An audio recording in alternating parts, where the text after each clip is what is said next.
All right. Hello, to anyone watching this. You're watching a game that was arranged through the Gauntlet, which is a community on the internet that gets together and plays cool tabletop role playing games online, usually through the medium of Hangouts on air, but that might change far too soon than we wanted. Well, we'll just have to roll with that. If you want to check out all the stuff the Gauntlet does, they're on gauntlet-rpg.com. There'll be a link down below. They do lots of cool stuff. They have interesting blogs. They have a very cool community of the forums. They have a robust podcast network with many different things on it.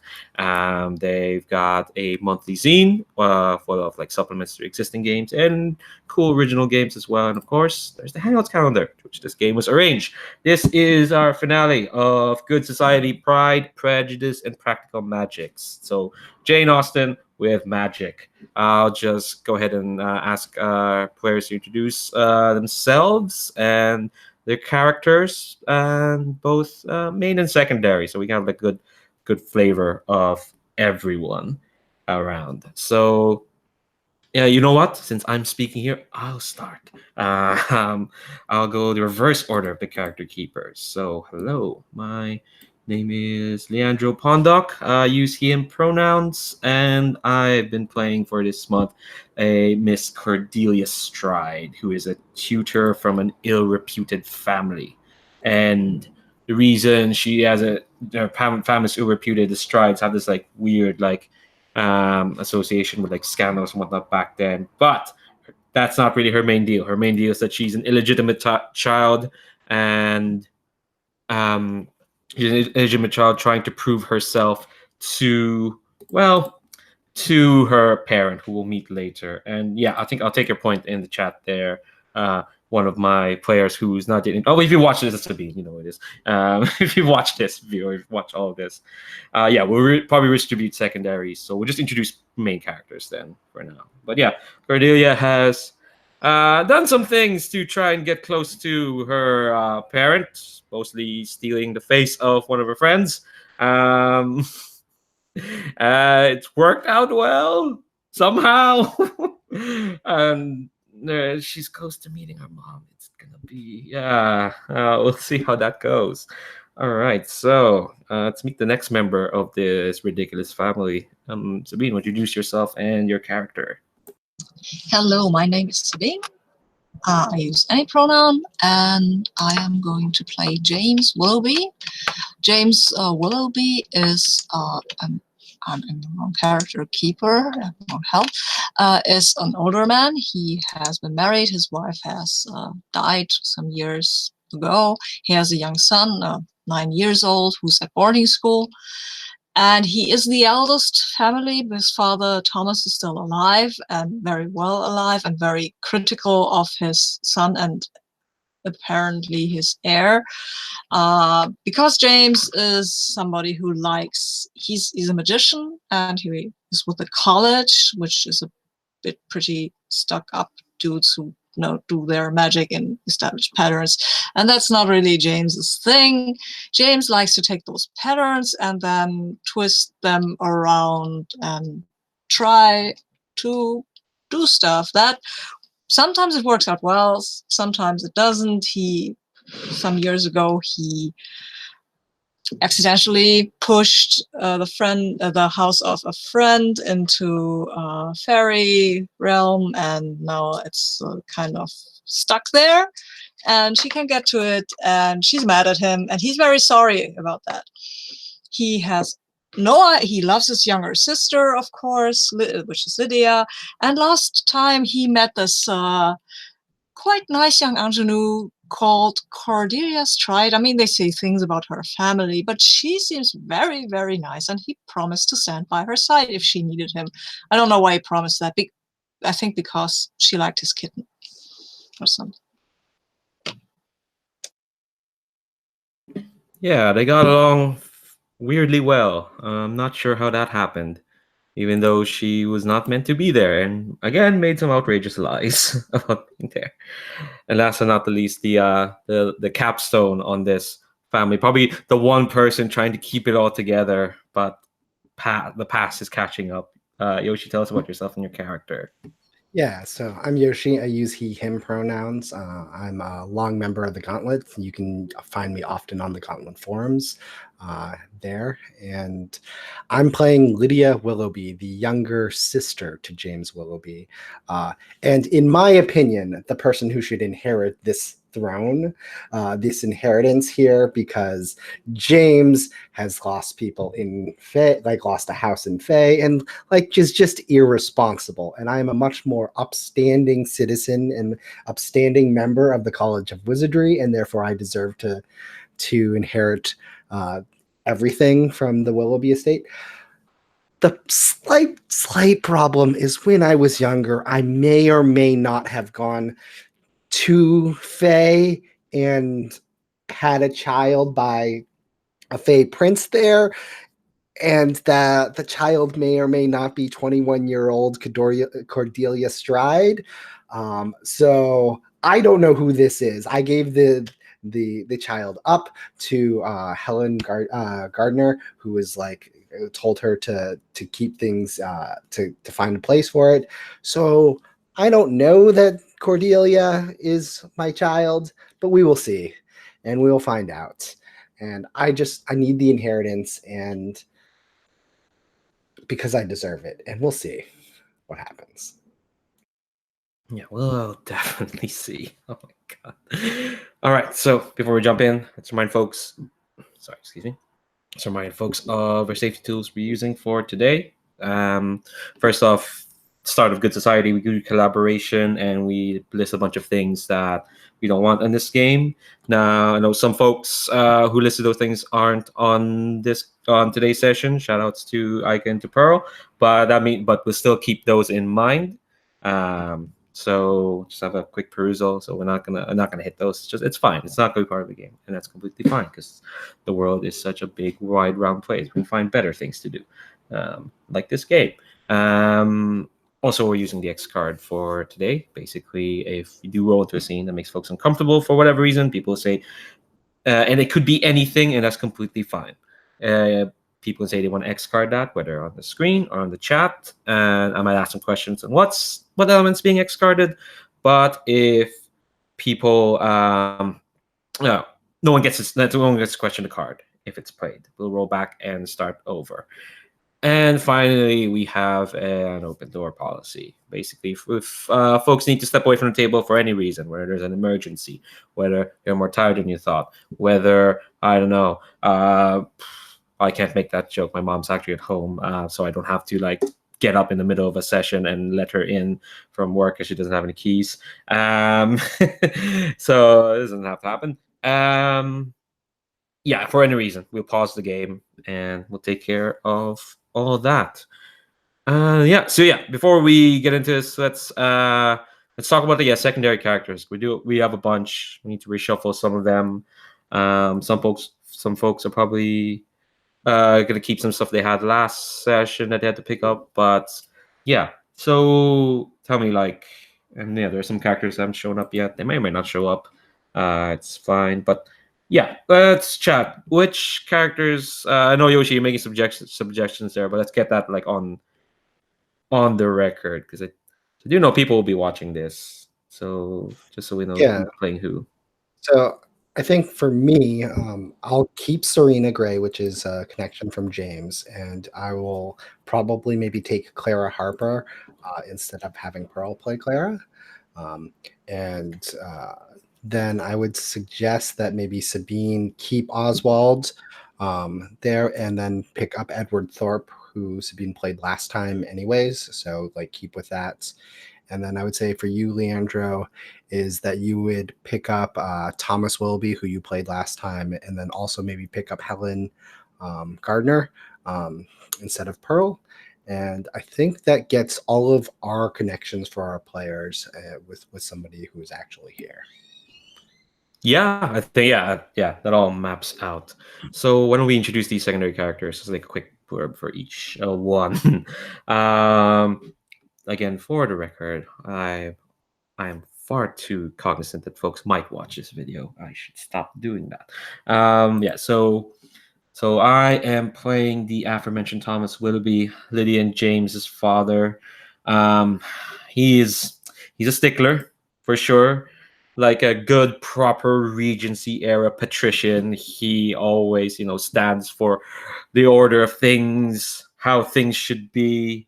Well, to an extent, he's someone who deeply cares about the how magic should be done, and he's afraid that his children are kind of straying to opposite ends of the spectrum almost. James seems to believe that magic is something he could just tinker with, and that's ludicrous. In the meantime, Lydia just keeps too much to herself. She's too private. She just doesn't open up, and you can't you can't keep everything to yourself, especially when we have a tradition of magic to uphold. You have to engage with that tradition. And of course, I know Lydia is keeping some things, and I do hope that someday she'll find the courage to tell me, because despite this gruff granite exterior, I do care for the both of them. I only wish them the best. Part of me wishes I don't have to do that for James because he's bloody 47, but there you go. And the other character, I'm sorry, sweet. The character I'm playing is the other old person in charge of the other faction, Miss Helen Gardner, who is just a lovely old nanny, who's head of the local witches association, who people who care about the community. And she is kind of someone who has been involved with the Willoughbys. She was an old nanny of Jonathan, James's son. Believes James is a bit entitled, but he's got a good heart and a good head. But never usually in that conjunction does he use those, which is ridiculous, because again, he's 47. That just seems a bit off the mark. You would think you'd picked up something in all those years of living. Sorry, I have the two characters that dunk on James. Well, not really Helen. Helen's a sweetie. No. Though she is involved in the sense that she was the one who was given the baby of Lydia, and who knows about, and who passed along the shawl from last session, so she knows a lot of things. Sabine, what about your secondary characters? I'm gonna stop dunking on James. I'm sorry. No, go ahead. He's bloody 47, and of course he hasn't got anything to show for himself. What should he have? He hasn't got any money or anything of his own, so and he's got a fine boy, a fine son, right? That has to count for something. No, enough about James. I am also playing Edward Thorpe, or the being that calls himself Edward Thorpe. He is a Fey prince, and Edward Thorpe is not his real name. Thank you very much. But he will not tell you his real name, because unless you give him your soul, which you can't because you're mortal and you're very proud about being mortal, whatever. Anyway, Edward, 21 years ago, had something to do with Lydia, and they danced and they had fun and it was lovely. And he came back to the human world. He expected that at least 100 years had passed, but it was only 21. But he won't be impolite to dear Lydia. She was quite nice. She looks a bit different now, but we'll see. He is also the father of Cordelia, which he doesn't know, but if he did, he might take an interest, which I don't know if that would be so great.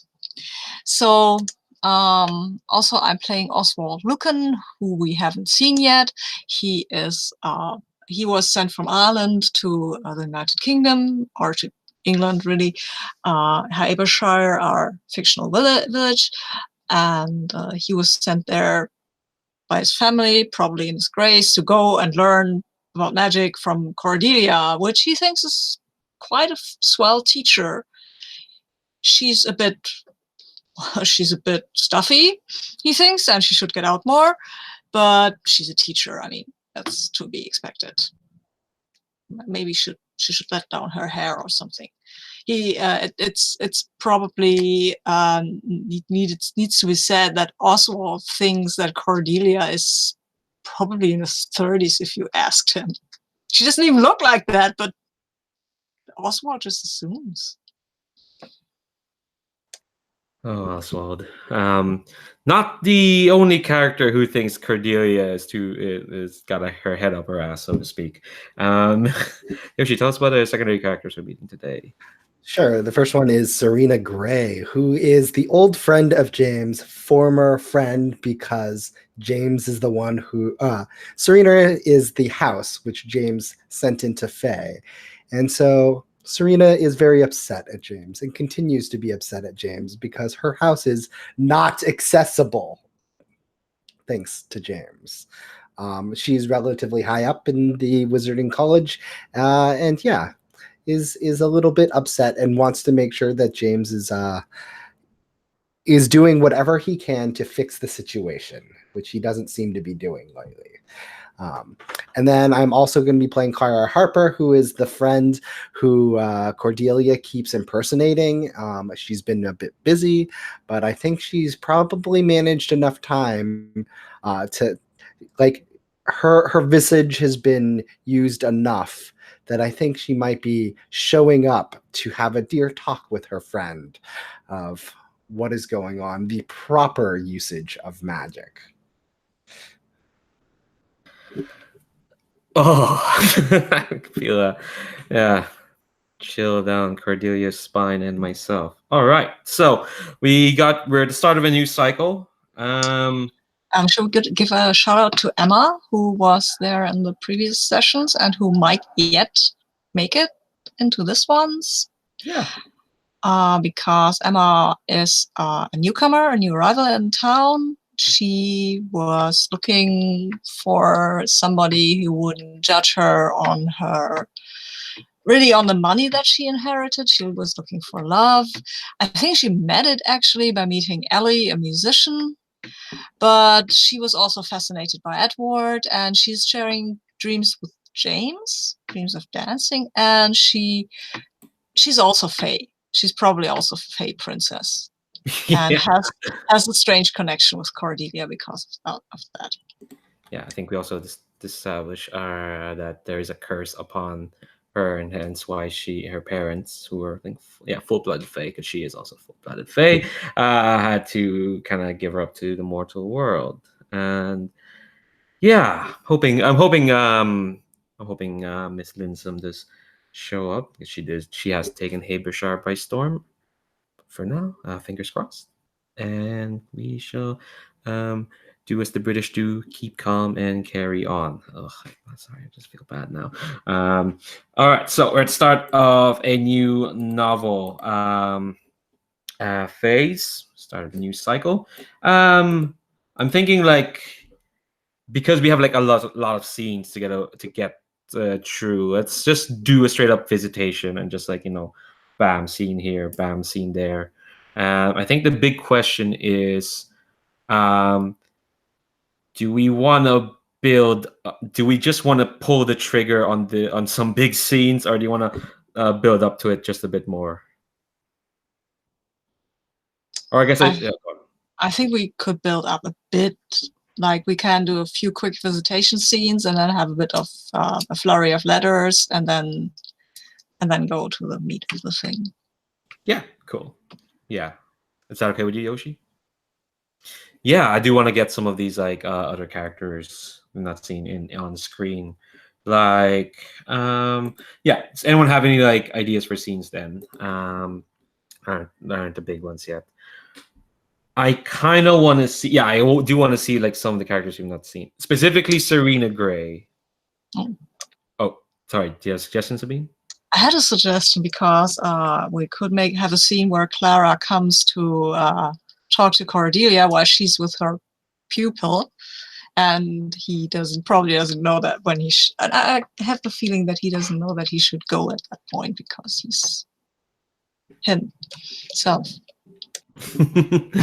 Yeah, okay, cool. Yeah, so where do dear Oswald Lucan takes his lessons. I assume he's yeah, I assume because he's exiled to Habershire, he's probably like staying at the fanciest inn, which is still like a fifth a fifth of the fanciness that he's used to.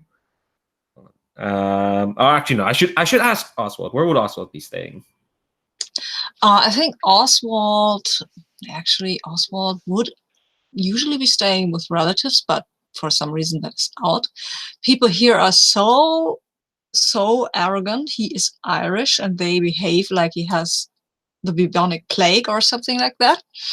I think he is staying at the very best hotel that money can buy because he's rich Irish. Why ever he is that, but he's noble, of course.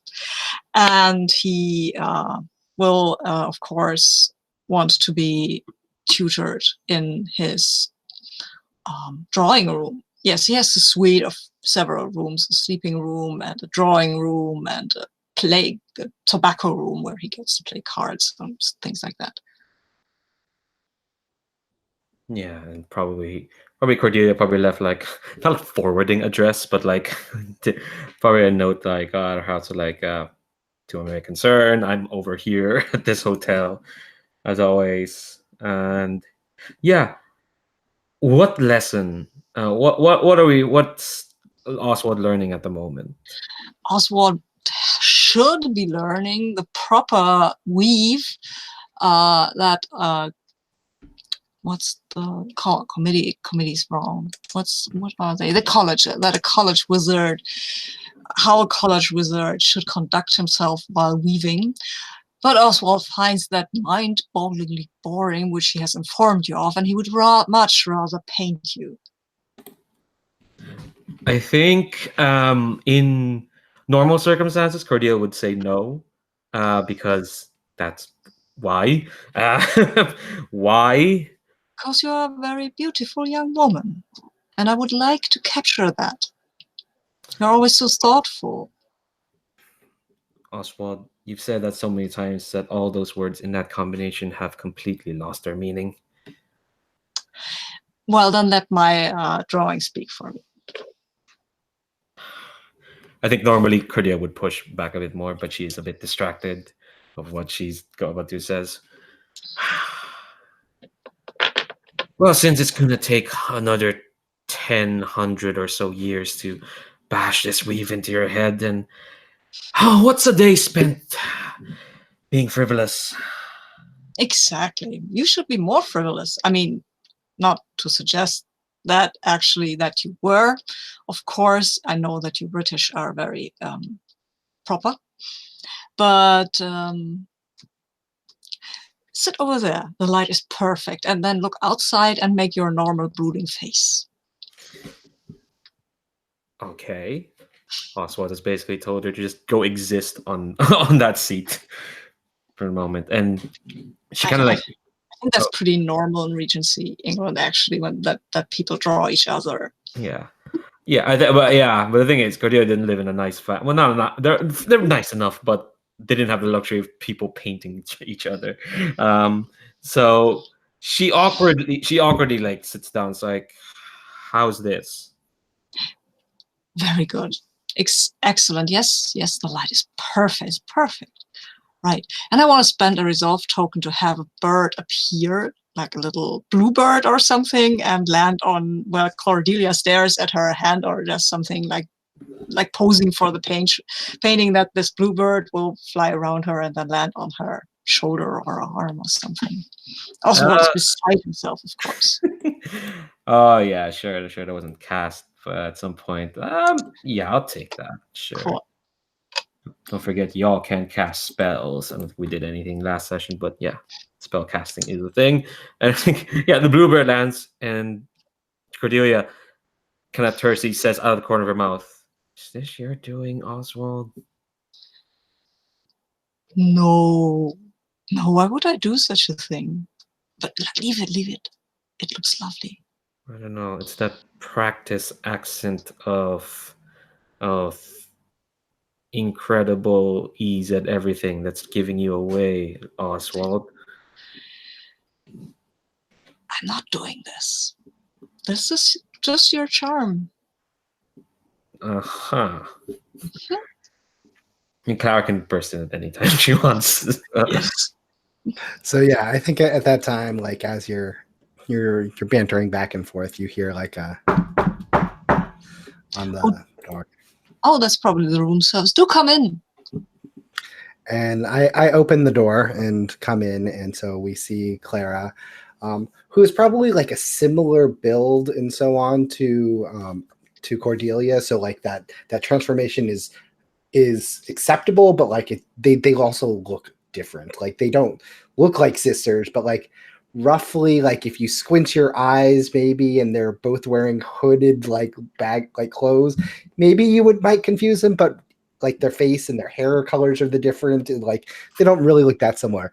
And so like I come in and I just kind of like look there, and then I think I stand, like I come in, and as soon as I see what's going on, I just like stand there with my arms crossed, like one foot in front of the rest of my body, just like kind of like looking back and forth and observing the situation, and just waiting until like, because I imagine that Cordelia is like staring out the window, because that's the pose she's supposed to be taking. Just standing there waiting until Cordelia turns around to look at me. I don't think she does, because she's too busy posing, and she just assumed that's room service. She's too busy looking at this bird and just okay, all right, I'm doing this thing. Well, I think Oswald will react to the presence of an unknown person in his room, and he will say, "Good afternoon. How do you do? Charmed, I'm sure. I'm Oswald Lucan, and who might you be? You are not the room service. You are far too No. pretty." Well, aren't you a charmer? No. I'm Irish. Comes with the territory. Can't help it. Just No. born with it. Yes. No. Curse of my island. This and I'm just like looking over and like I'm Clara Harper.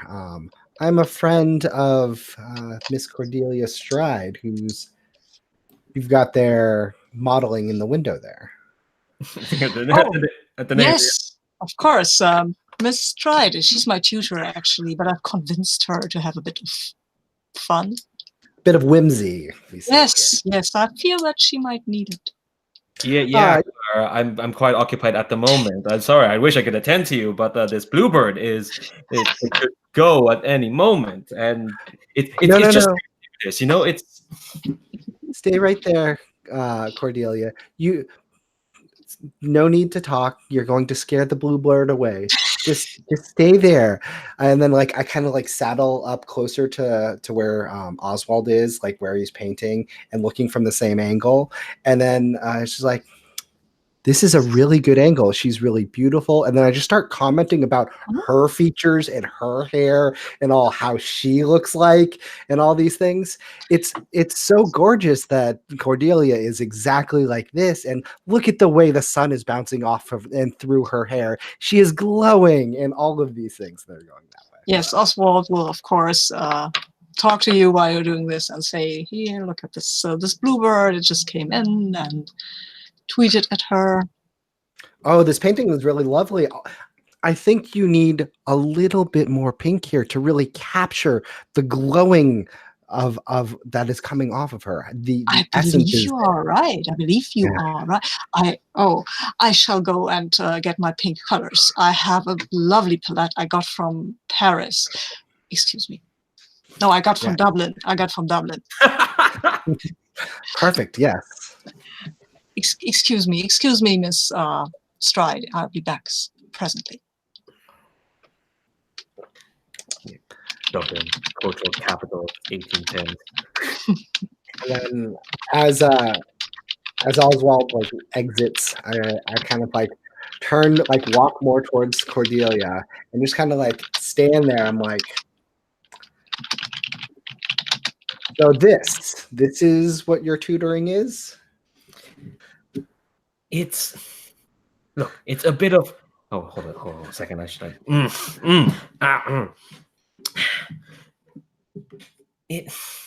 Sorry, Sabine just said something I want to correct about Dublin.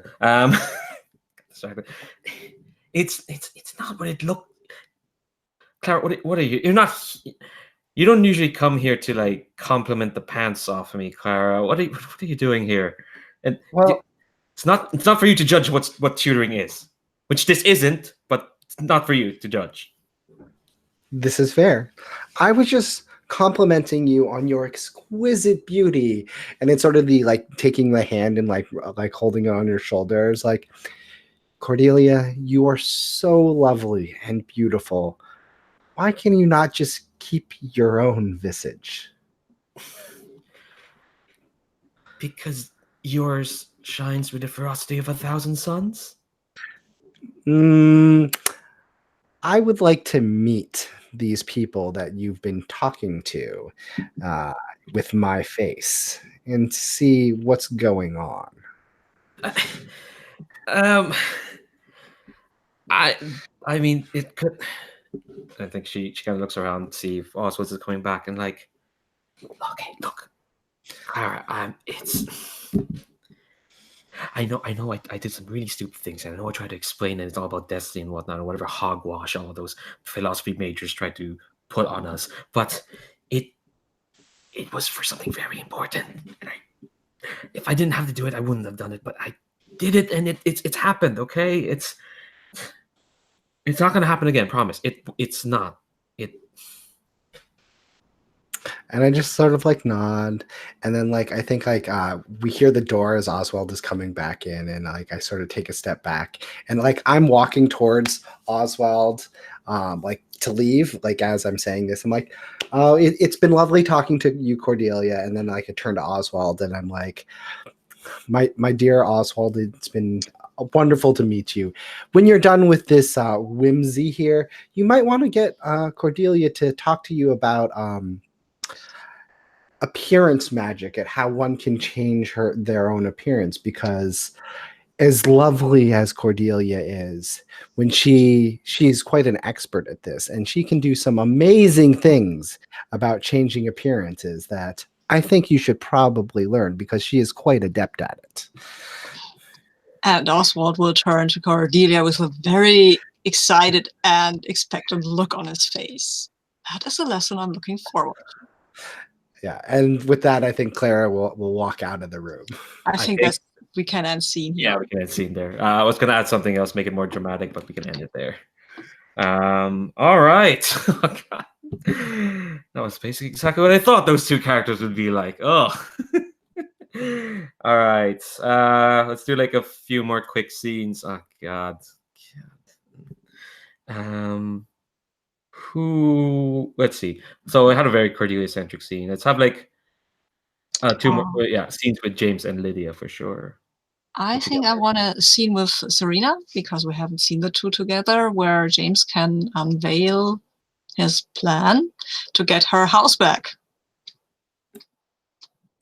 Fantastic. Is this like did you call Serena to the house? Like, and it's sort of the like we're staring at this place where like it's an illusion, like where the house. Yes. Okay. Perfect. Yes. And James is very go ahead. I was gonna say, like, I've definitely come, and like it's the I'm a little bit cross but curious, and I definitely have like a basket of like sandwiches, because like I'm of the opinion that this is going to take all day, whatever you're going to show me, and I'm going to have to keep myself fed and happy here. James is bringing a basket of his own, only there aren't any sandwiches in it. There are a lot of drawings and papers and things and stuff. And of course, on his shoulder, he has the winged kitten, which is occasionally like kittens are. She will take off and fly around and look at stuff and then fly back. And that kitten is clearly fascinated with the whole house thingy. So it's flying there, touching with the little paw, and then flying back again. And James is he's very nervous. You can tell. I mean, you know him. We've been friends for a long time. So, you know, when he's nervous and he's got this hair stuck up weirdly, like he's been going like, ooh, like he's been thinking. He's in his thinking mode, which can be good or not. Yeah. And like you see Serena, and it looks like she's like cross at first, but then like as she sees him like in like James's own distress, she softens a little bit and like takes out like a sandwich and like hands it to him and is like, look, I know you only asked me to come here at the place of that disaster all those years ago because and it's obvious you've been thinking about how to fix it. So take the I have. sandwich, Thank take a you. bite, eat it, take a moment, relax, and when you've taken a deep breath, tell me what your plan is because I hope it's better than the last one. James, it's pretty uncharacteristic that he actually does what you tell him, because usually he would just spurt into whatever he's going to say, but he's actually thinking, he's nervous about telling you what he's planning. And he starts off with a very academic sermon about the forces involved and how they play off on each other and what threads you would have to pull to get this undone. And then he says, we will have to have some vectors to pull on these threads. I mean, it's not something you can or I can do by myself, or even, I think even a coven, the collegiate wizards, they're not that good at working together as closely enmeshed as the witches' coven is. But that is not a problem, actually, because we don't have to use wizards. Wizards aren't the only entities with magic in the world. Do you want to use the witches? No, better not. They might get drawn in. Witches they're good at coordinating, but some of them are very curious, and we don't want to have them dragged into fairy now, would we? Would we? I mean, no, we wouldn't. We wouldn't. That would solve some problems if they were dragged into fairy like my house. But we want you to get your house out of fairy. This is true. Yes. No, we don't need really a trained wizard. We just need something that can pull on the threads at a certain point. And I have an idea. And you won't like it. It's a wild idea. It's a really wild idea. But it will work. I promise. I have done experiments. And it works. It does. And I kind of like look at you, and then like I think the little kitten comes by and like flutters by at the wings, and the camera probably zooms in on that, like when you say experiments. And I look at you and I'm like, okay, you've piqued my interest.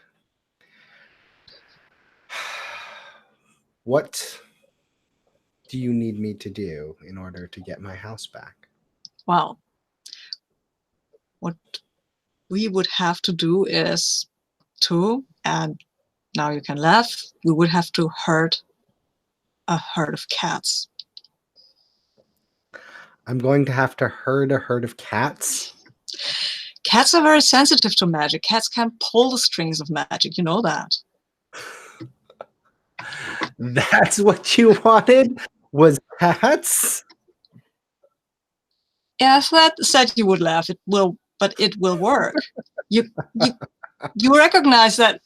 Stop laughing at me, please. I'm serious. You can see that the underlying principles sound, can't you? And I'm like, you're right. The underlying theory is there that to find something with a greater sensitivity to tug at the edges there, that's a smart track. But cats are notorious for being unmanageable. Surely there must be something easier than than cats, some other thing that is sensitive that we might be able to convince than trying to get a cat to do anything than push the glass off the table. Yeah, but that's the beauty. There are things that cats like to do, and we have to convince them with illusions or something that this is actually something they want to do.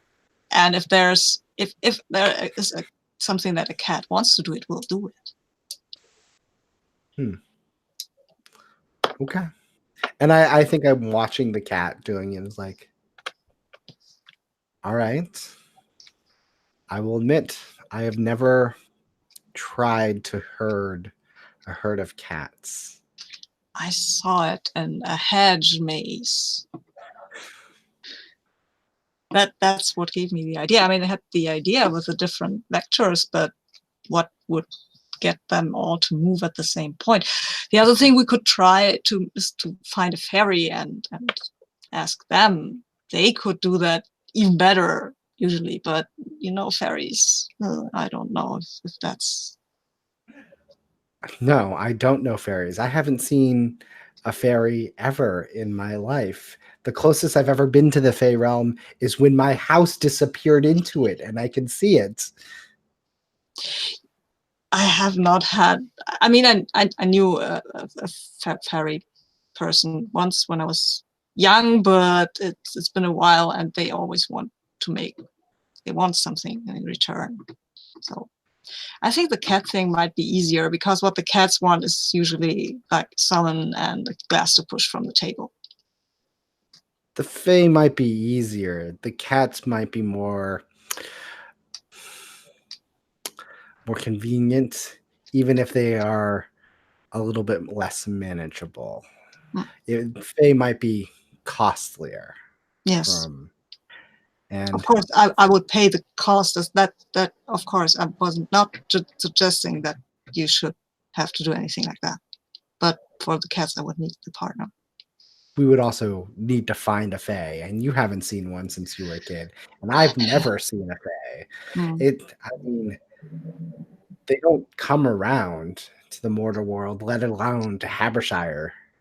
So why would we be thinking we could find one? Well, we could host a soiree with a theme of fairy revels, and that is actually, I believe that at these things, sometimes a fairy might turn up. And then we could use a cat to find out who's a fairy. Well, cats like fairies.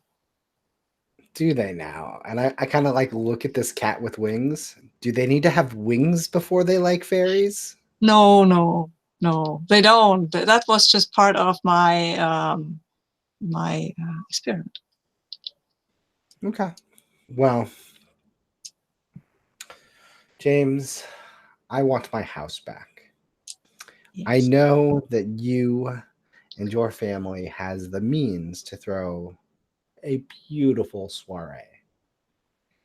If you think that that is the way to attract a fairy so that we can have a fae to bargain with in order to get my house back, tell me what I need to do and I will do it. Otherwise, and I kind of like watch the cat just like maybe pouncing after like a little like bug on the ground type thing. I'm like, otherwise, I'm going to have to practice my animal management magic. I'll talk to my sister maybe and my father about the soiree thing, because we just had this big party, but could be interesting. Wow. And there's always Shakespeare and Midsummer Night's Dream as an inspiration. Are you sure you want that as the inspiration for Faye to come in and mess with us? I mean, if fairies come by, they will want to mess with us, because otherwise they wouldn't come. They would just stay in fairy where there aren't any humans. I'm thinking I'm liking this herding cat situation much more now. The more you speak about this. Okay, I'll do some more I'll do some more mathematics into the vector situation, and I'll try to see if we can do something with a fairy. Maybe Lydia knows a fairy. I don't know. She's always has her head in a book, and I can ask her. And probably not, but well, yeah. I'll get back to you, and we'll get your house back. I'll get your house back. I'm very sorry about this whole situation with your house. You know that. Cool. And I think like she just nods and she like goes and picks up her basket and like pulls the sandwich out and starts to eat it while she's looking at you.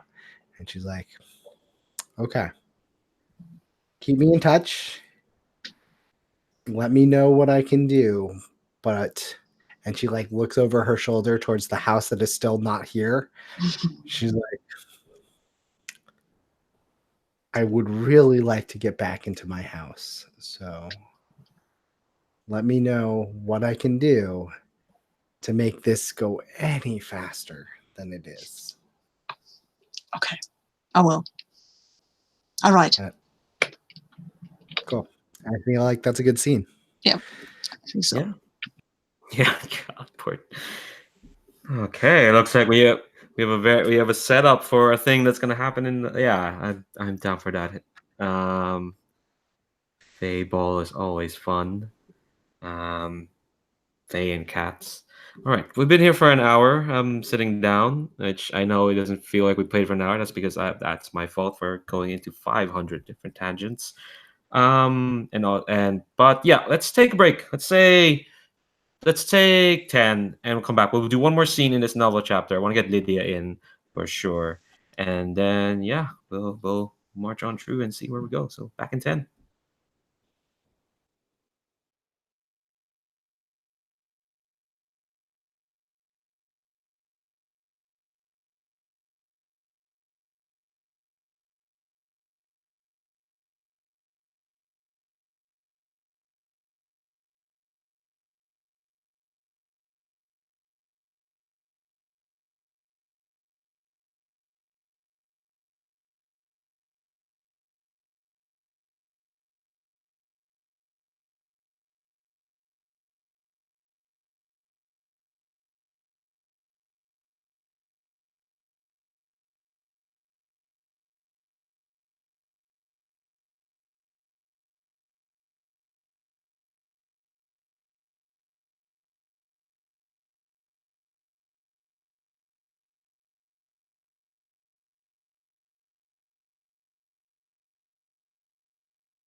Sorry, I was gonna comment that I love that the caption wasn't even sure if the wings are are real or not, and then suddenly Imgur's like, "We value your privacy. Would you let us mess with the ads we're doing?" And I was like, "Don't,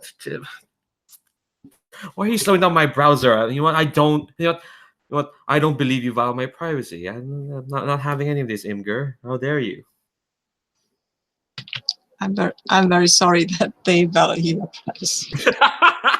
I mean, I'm glad they did. It's just like, oh, I have to be so pushy about it. Mm.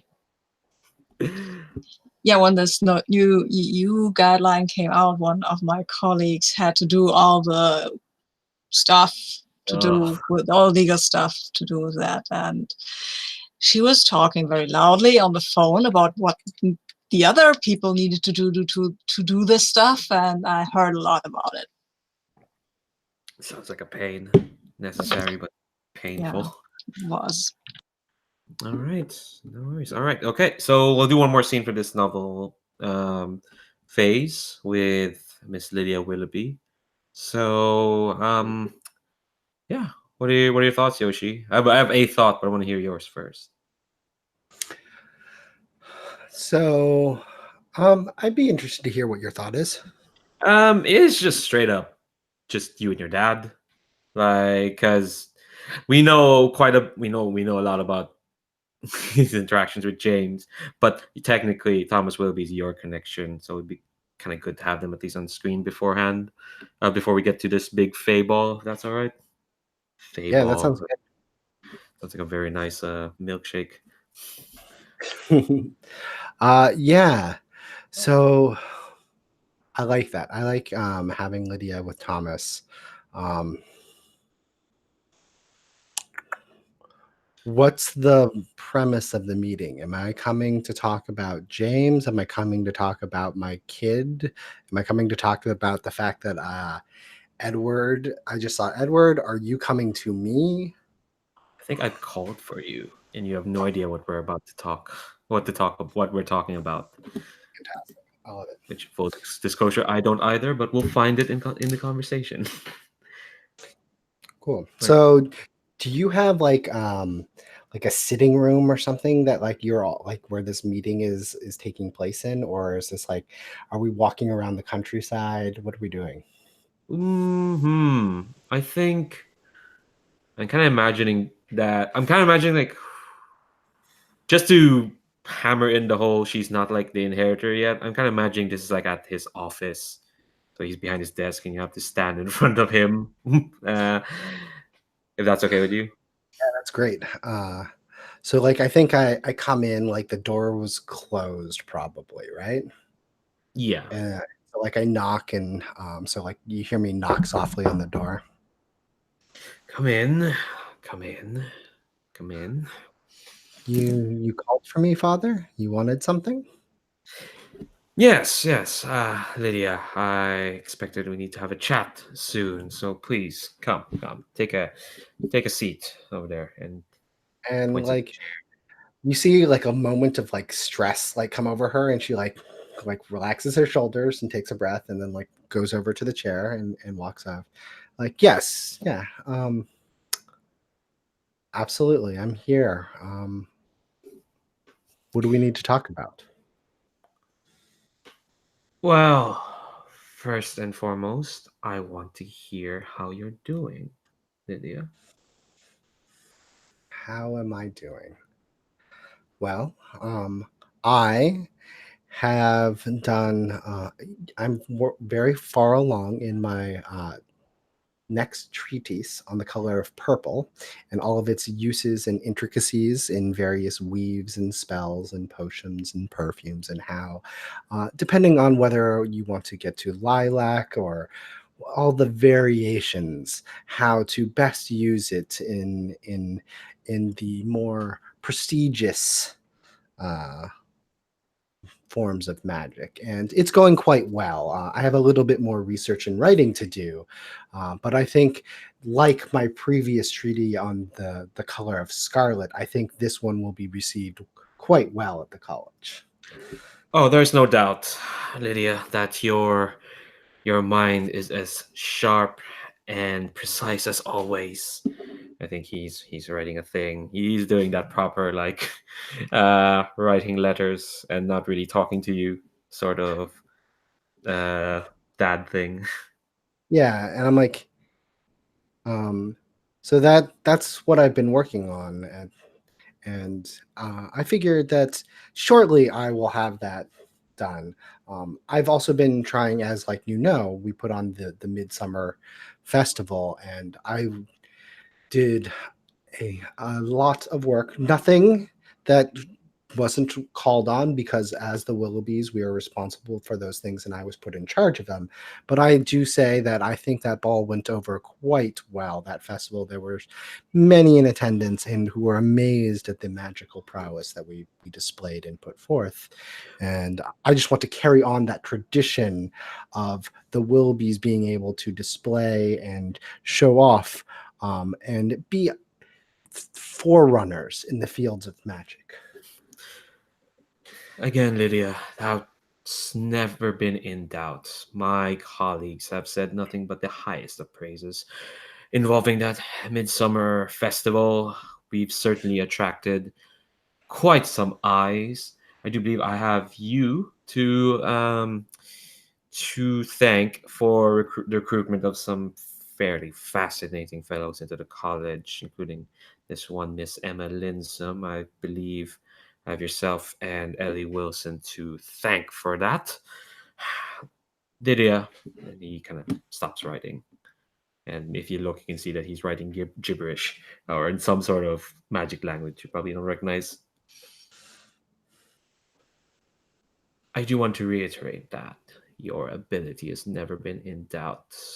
Therefore, I treasure your viewpoints and everything quite dearly. He shuffles through the pages and he pulls out like a sheaf and says, I have no doubt that you can organize a fairly wonderful fete in like in a week or so. I'm just not sure if your brother can do the same. And he puts out the the sheets and it's like probably documents on this Fable that's going to happen soon. And he passes over the sheets to you, Lydia, to peruse. Um, And like I think I see it, and it's probably got like some academic like summary or abstract at the top to like in an effort to like attract Faye or something like that. And I'll just like look at that and my face will like pale for a moment, and I'm like, Father, did is this I understand that we owe a lot of our magical prowess to what the Fae have taught us in ancient times. Do we really want to be putting on a festival to attract the Fae here again? hmm. The Fae have not disturbed us for years, yes, and there have been calls to update our knowledge on the college's knowledge on the workings of the Fae. Most of those calls, I will say, is usually by um, irate victims of Fae magic, like that one Mrs. Gray, who has been quite insistent, especially in regards to your brother. No, Lydia, I do not think it's quite the venture we should go for. But and here he sighs, and he's he's old. If James is 47, then Thomas is considerably older, and he says,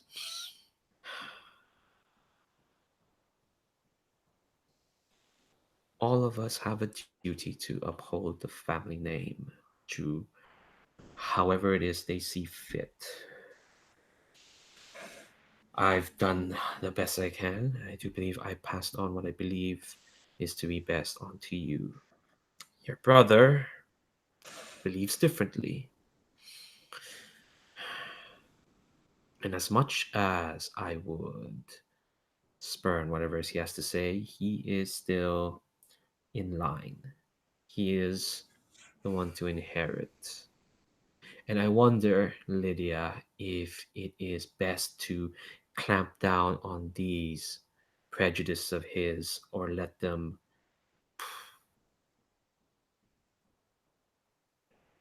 him. He's trying to figure out how to say it delicately without saying the words, let it all explode in his face. And I think she takes the papers and does like the stacks them on the table and rests them down. I can I can arrange the festival. That's not a problem. A Fey ball is something I can whip up in a week. Be a lot of work, but I can do it. But I ask you, do you, Father, want Faye to actually show up at this festival for my brother so wants? He gives it a bit of thought and he says, Fae are ridiculous in the most circumstances, but under your supervision, Lydia, I very much doubt they'd be able to do anything without your say so. And he's looking at you with so much pride that I'm sure it's all gonna be okay. Okay. If you want, I will do everything I can to get a Faye here at that ball. And we'll see. And hopefully it'll be as you say. Hopefully it will go the way we want it to. I have faith. He doesn't say on you, but you get what he's meaning. Yeah. And I nod, and I don't think I say anything else as I kind of like pick up the papers and stand up from the chair. And then like as I'm about to stand up, I just kind of like look at you and I'm like, is there anything else? And he goes back to his writing and says, "Oh, the usual pearls of advice. Though after the Midsummer's fair, I very much doubt you need them anymore. You certainly have an eye for attracting intelligent people to our college. Though I will say, I've heard a tale or two from our servants that a Miss Stride was about. Well, I'll defer to your judgment. I'd hesitate to include anyone who's grown up in that family within our household." Yes. Well, your judgment is something I do hold in high regard, and I will do my best to keep it in mind. And I think with that, she takes the papers and strolls out. Nice. All right, I think that's scene. Yeah. That's scene. God. All right, so that's the end of our novel phase because we are on the last cycle. Let me double check. Oh, yeah, we'll still do one last reputation, and then we'll skip rumor and scandal. So yeah, let find the folder. I assume you have this stuff anyway. You've all played Good Society before. Yeah, so let's do reputation. Let's see.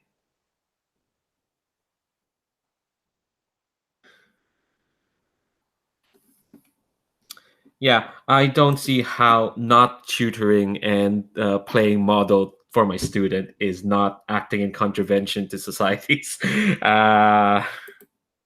conventions. Oh, Cordelia. Well, he asked you. To be fair, he asked you, and he is of a higher social station, and acquiescent to his wishes. That is totally within the norms of social thing. True. Yeah, Clara's probably not going to spin it that way, but it's probably true. Yeah, actually, that's probably right. She did. This is the one novel phase where she didn't copy her friend's face, so so she might as well get a positive tag. So brave. Thanks, Sabine.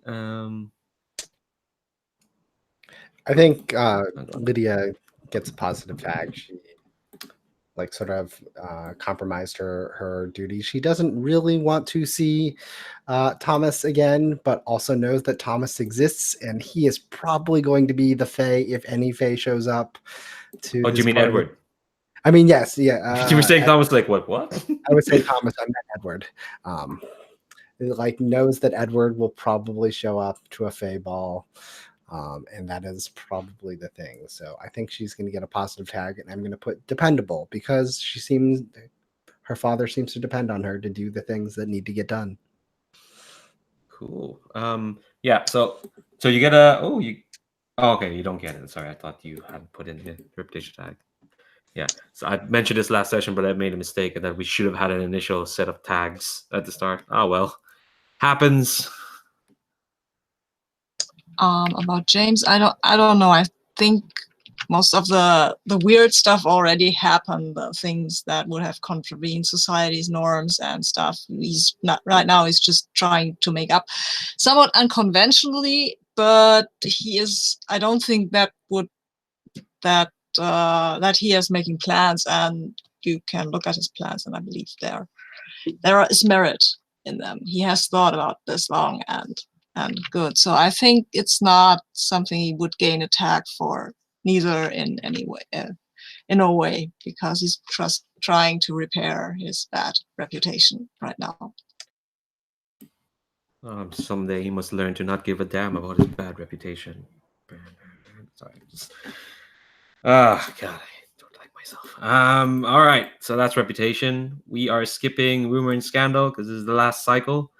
Let me just click some tabs. There we go, and we are straight to epistolary. All right, so anyone has any letters? We must have a bounty of words. I think the first letter has got to be from Lydia to Edward, and it's like,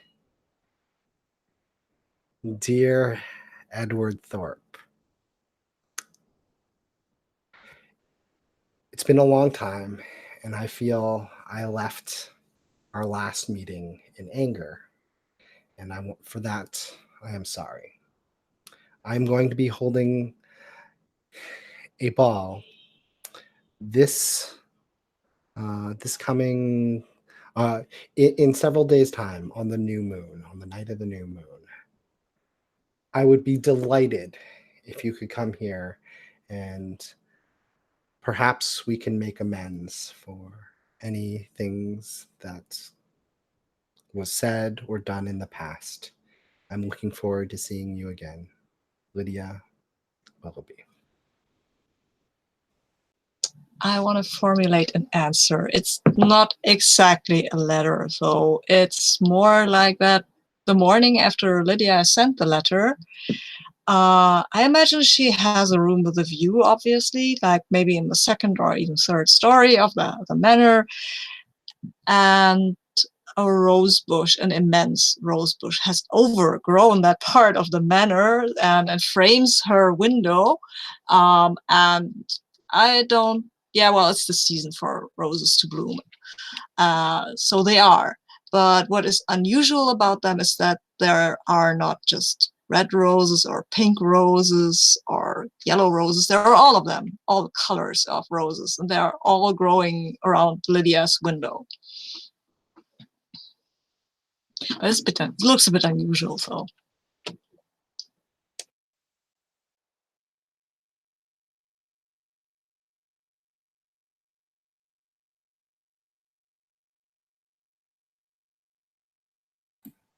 I think I have a letter from Cordelia to probably to Clara to try and head off anything she might do about this Fable, which I think in the nebulous time that we're in, word has probably already gone out that there's this. We need a better name than Fable because now I'm imagining like I don't know, like a bonbon, you know, Fables. No, we can stick to Fable. Midsummer Night's Ball. Yes. Hell yes, thanks, Sabine. You're the best at all this. You're the best, but yeah, you're the best at this. We need that fake court expansion soon, Haley. If you're watching this, work on that soon. Yeah, I know Emma is all about being sad, and that's very good. I already told you I like being sad, but maybe the fake court. Okay, all right. Yeah. So Cordelia has a letter. I'm forgotten where I was going. To Clara. She's gonna explain herself basically, so that Clara doesn't get into mischief and there's very important things. And it starts with, "Dear Clara, I wish I had gotten a chance to explain this to you before your rendezvous with my tutoring session with the Lord Lucan." And yes, it was a tutoring session. It has little to no resemblance to that night that we were trapped at the Inkwell pub, and you insisted that we needed to make friends with the philosophy majors, otherwise, we'd go bonkers. Turns out we probably didn't need to, Clara. But anyway, I was ready to explain myself to you that day, if not for Lord Lucan's presence and also your attitude, which I admit I fully deserve.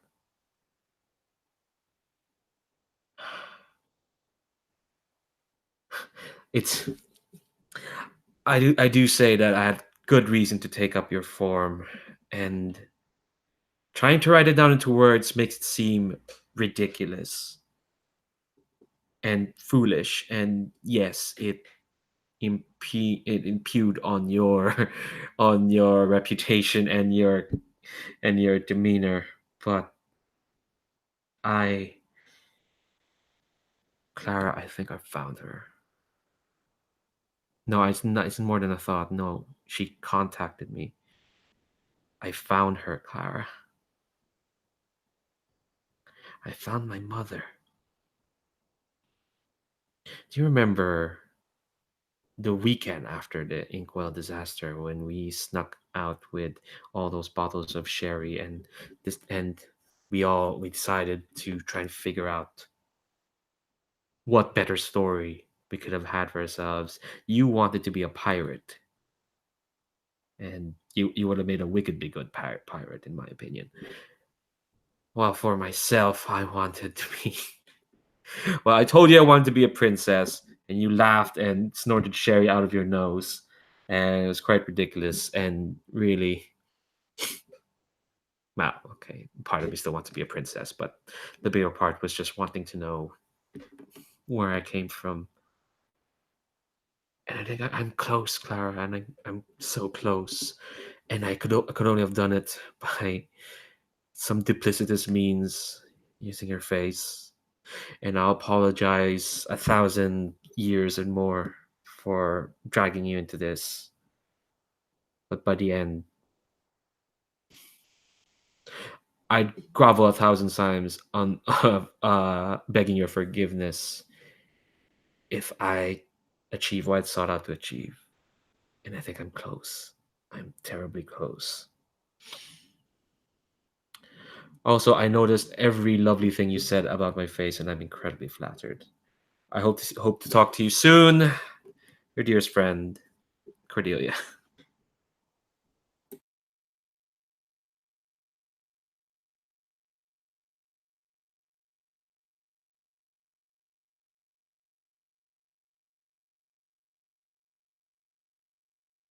Alright, so I want to have more letters.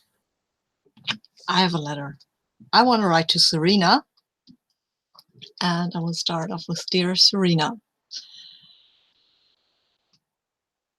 Something has happened, and I believe you might have already heard about that. We are organizing a summer nights ball. I drew up plans for that and then left them on my office desk, and some servant must have gotten them and turned them over to my father, because now we're doing this. And Well, I can hardly say now that this was all a mistake and an accident after Lydia is already organizing the ball and has probably already sent out gilded invitations, which will fly in no way fly like an invitation really should. But, well, I'm sorry, I'm rambling and I'm striking this out. I'm doing it again. I'm sorry, Serena. I never can finish a letter that I started and now I'm rambling. Okay, again. Dear Serena, and then we have again the whole part with where there is this ball that was rather accidentally happening, and then he in the second paragraph he goes on and says, may I have the audacity to feel emboldened by our last meeting to ask you to come to this ball as my personal guest.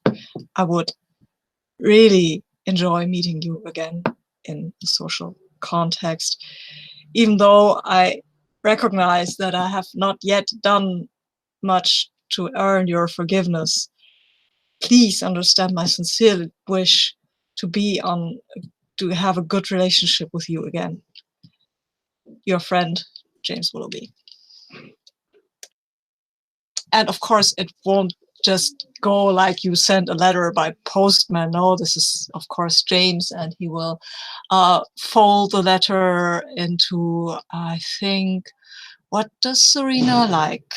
What does James know that Serena likes or thinks Serena likes? Oh, we take a picnic basket, right? It's a picnic basket, and it's trundling through Havershire to Serena's.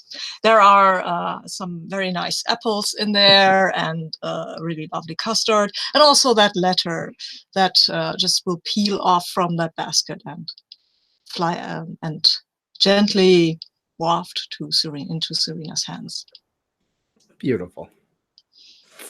I think there's going to be another letter from Clara, returning it to Lydia.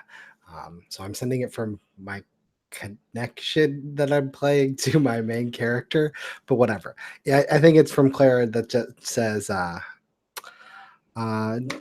"Dear Miss Willoughby, I will gladly accept coming to your Midsummer Night's ball, and I will happily report and write up something lovely for the paper, and to make sure that I will record everything to make sure that this event is captured in the annals of history, so that all around can understand what is going on, because it has been many years since anybody has truly attempted to get a fae here in the mortal realm, and you seem confident, and I would like to be there for that."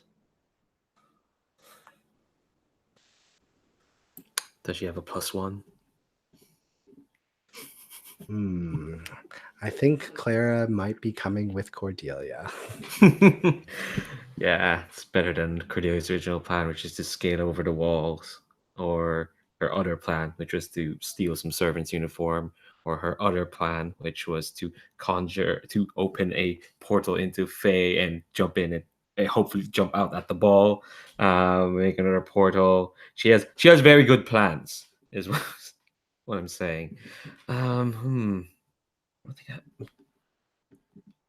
I think I'm the only one left with a letter. I'm not sure if I have any more. So I'm trying to figure out what would. I think I'd rather, instead of writing a letter to James, I'd rather have Helen show up at the ball. I mean, you gotta be polite and have the local witches association be there. All right. Okay. Cool. That is epistolary. So yeah, no one has any more letters, right? Okay. Cool. Sure. Yeah. Oh man. Yeah. Everyone's basically gonna be here. God, look at how much time we have. It's profligate, to use another term. Okay. So it's just, yeah. That's actually, you know what? I need to pee again, and just to like properly give us some breathing room. Let's take another like 10-minute break. Come back at 26 past, and then we'll jump into this Fey ball. BRB.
All right, welcome back, everyone.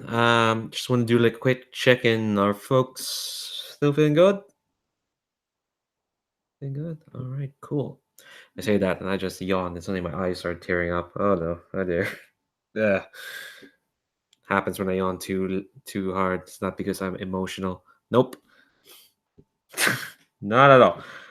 Okay, so last novel phase of this series. Yeah, let's go with this Fey Ball. I'm assuming this is I say Fey Ball. The Midsummer's Night's Ball. We already have a name. I'm just still calling it the Fey Ball. Uh, oops, but it's a Midsummer Night's Ball for sure. Before we get to like each our characters, that's all. Let's all paint the scene of this place. I'm assuming, yeah. So this is the Willoughby estate. Let's make it like at night. Get that proper spooky quality, of course. And yeah, what's a I mean, detail? I Is that already said that it's on the new moon. So like there's going oh, like nice.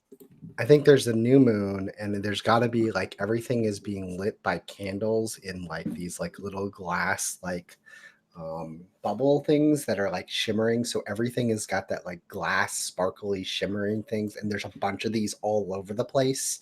Mhm. So like everything, it's despite it being a new moon, it's fairly well lit, but it's lit in that weird like candle flicker light shining through glass light. Nice. Yeah. So that's what other details do you think there's, Sabine? What do you think? I think that, well, since the uniform servants were pretty well received the last time, he has bit gone out of his way, maybe, and has, I think, come on, it's James. He has transformed some of the servants' clothing so that they look like they were Fae. You can't, I mean, they can't be Fae. That's pretty obvious. They're rather translucent and they're glimmering a lot more than probably real Fae do. But it looks like you're being served by actual Fae. I mean, I hope that the clothing, the food is up to it. That was not something James wanted to have to do something with that, but somehow he didn't get around to it. Yeah, I'm sure he's busy organizing this ball. Sure. Yeah. Yeah. Well, he's making it look good. He's making it pop. Which is important when you're, when you're holding a soiree. Are you holding a soiree to save your reputation, as that rumor is saying? That is a rumor there. And here you go. Here's a soiree that you've kind of prepared. So, okay. And I think, ooh, what's the smell of this ball? Because we have like should go through collaboration again. That magic here is aromatic and perfumey. So, but I think because this is ostensibly a ball to like kind of pierce the veil between, human world and the world of fairy. I think definitely it's an earthy smells. That's kind of what's woven into this put into the Willoughby estate for now. Maybe like woven through like I'm imagining those candles are kind of like strung up on like strings all around, and they kind of like make this crisscross pattern around the estate. And if you look up at a certain point, you'll see like just images. But you have to stand at the exact point, and it's hard to. You don't know what point there is, but sometimes guests will just be standing around. They'll look up the sky and they'll see, oh, here's a mural of like a hunt that's happening or some mythical creature at their prime. And yeah, it's all foresty. It's that pine and the honey and wet stone. I'm imagining rivers, and that the smell of. There's a name for the smell of rain. Yeah, ants don't smell. There is Petrichor. yes, petrichor. That's the name. The smell of of rain kind of like wafting through. Like it's not heady, but it certainly puts people in a foresty mood. And now we've set the scene. What about our characters? Where are they? And what do they look like? What are they I want to wearing? open up on Cordelia. What is Cordelia wearing and where is she? Oh, I think when again this limited series BBC show that that was completely over budget and was buried by the BBC TV controller because she didn't approve this. I this is a Jonathan Strange reference. When the camera kind of pans her, she's well, it probably starts with whatever carriage or whatever vehicle they take. It probably starts with Clara coming out, looking very confident as is she is in these scenarios, and Cordelia kind of just like timidly trying to step out, but she is wearing. Let's see. Last time I described her, she's wearing like a hand me down from one of the strides. It's like a fairly battered looking sundress. Here, she's looking a bit better. She's wearing like this kind of like dark purple velvet sort of dress with like these like theater opera like gloves, and she's wearing this mask because of course it's a Midsummer Night's Ball. Everyone's wearing masks. We'll get to that. And she's wearing this kind of like a mask that's almost like exploding out of her face. Oh yeah, she can't tell everything about the color purple. Jeez, I wasn't even thinking of that.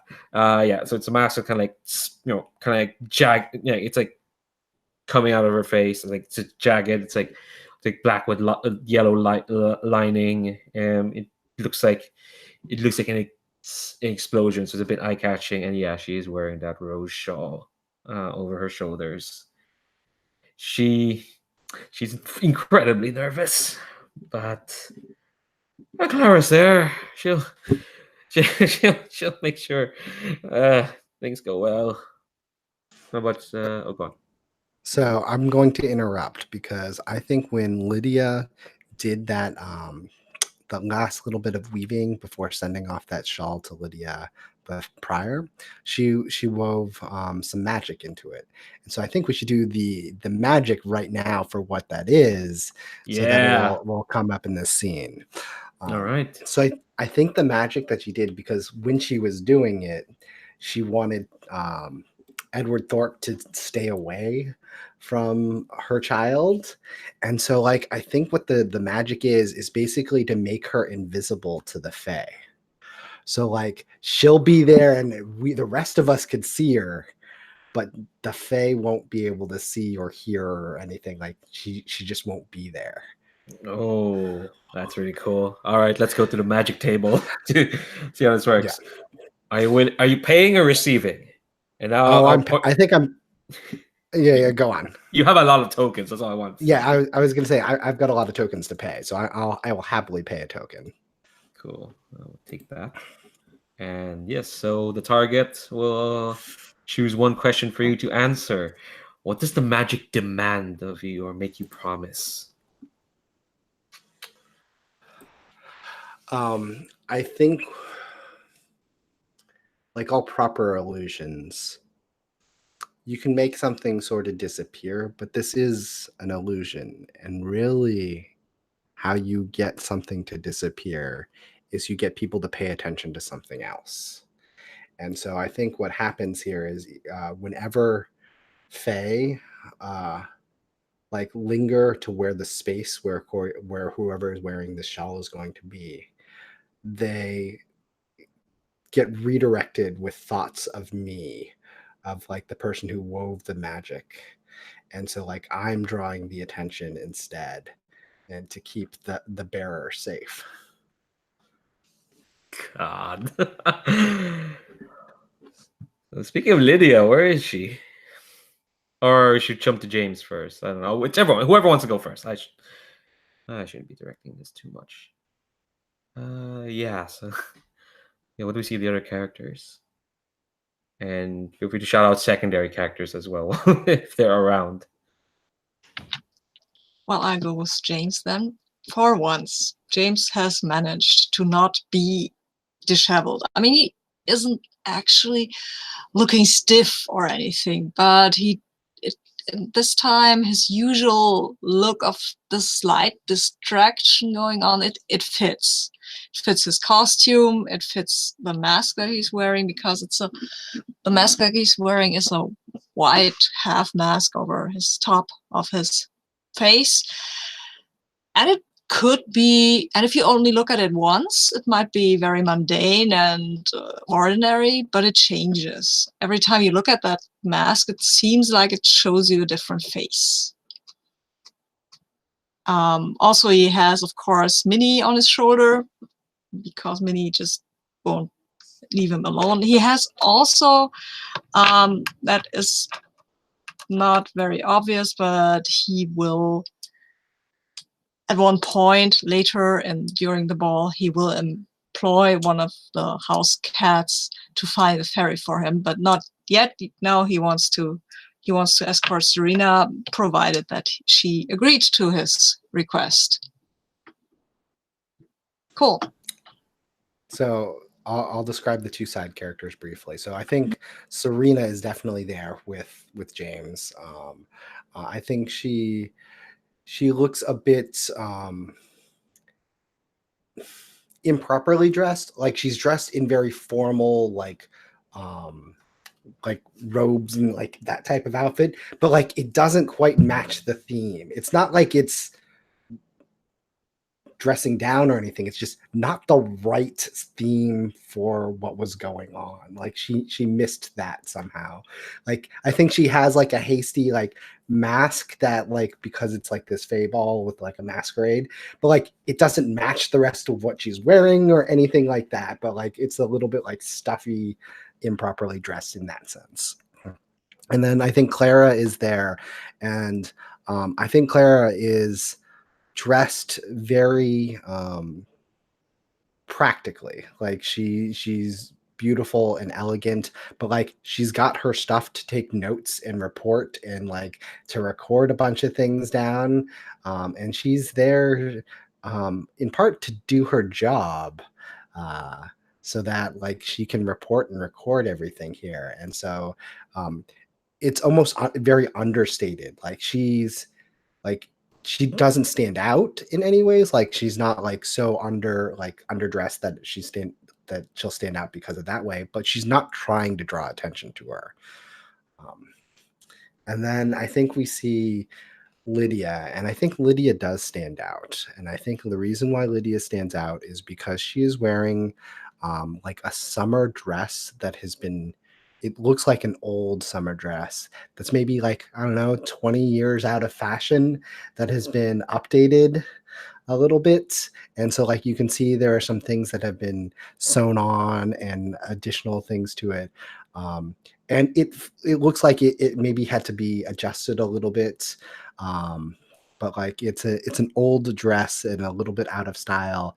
And I think there's enough new things there that it totally fits, but like it calls back and harkens to like summer and lightness and like a joy that you don't normally see in the outfits that Serena or that Lydia wears.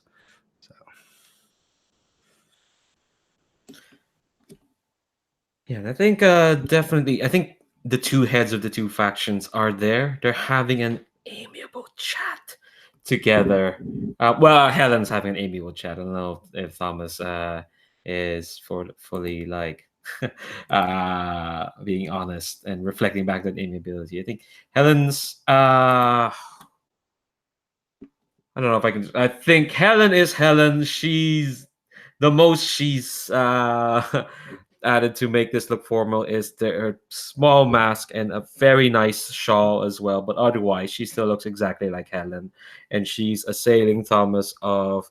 Well, she's asking questions about Jonathan and James's health, and then started talking about the us in the local witches association, we do believe that the theory of knitcraft has been quite neglected in the colleges. If you talk to some of our local knitting circles around here in Habershire, you'll find some very interesting insights. Like, would like to talk to Nancy over there? Nancy's created her own like and Thomas, who looks like he's wrapped up in black velvet, with some like bottle blue lining on it.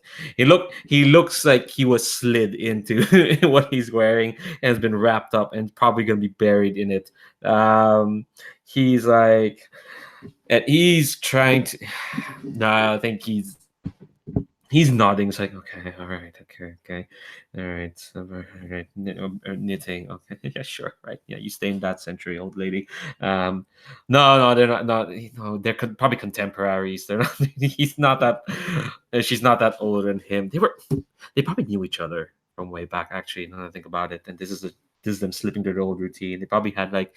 So I'm gonna stop before I create like an entire backstory for the two of them. Yeah, so that's what the two of them are doing. My secondary character's Oswald is dressed outrageously, really outrageously. His costume, it looks almost like a ball gown, which is not something a man would wear usually, but it's fairy themed, so he thinks he can get away with it. To speak the truth, he looks very fetching in it.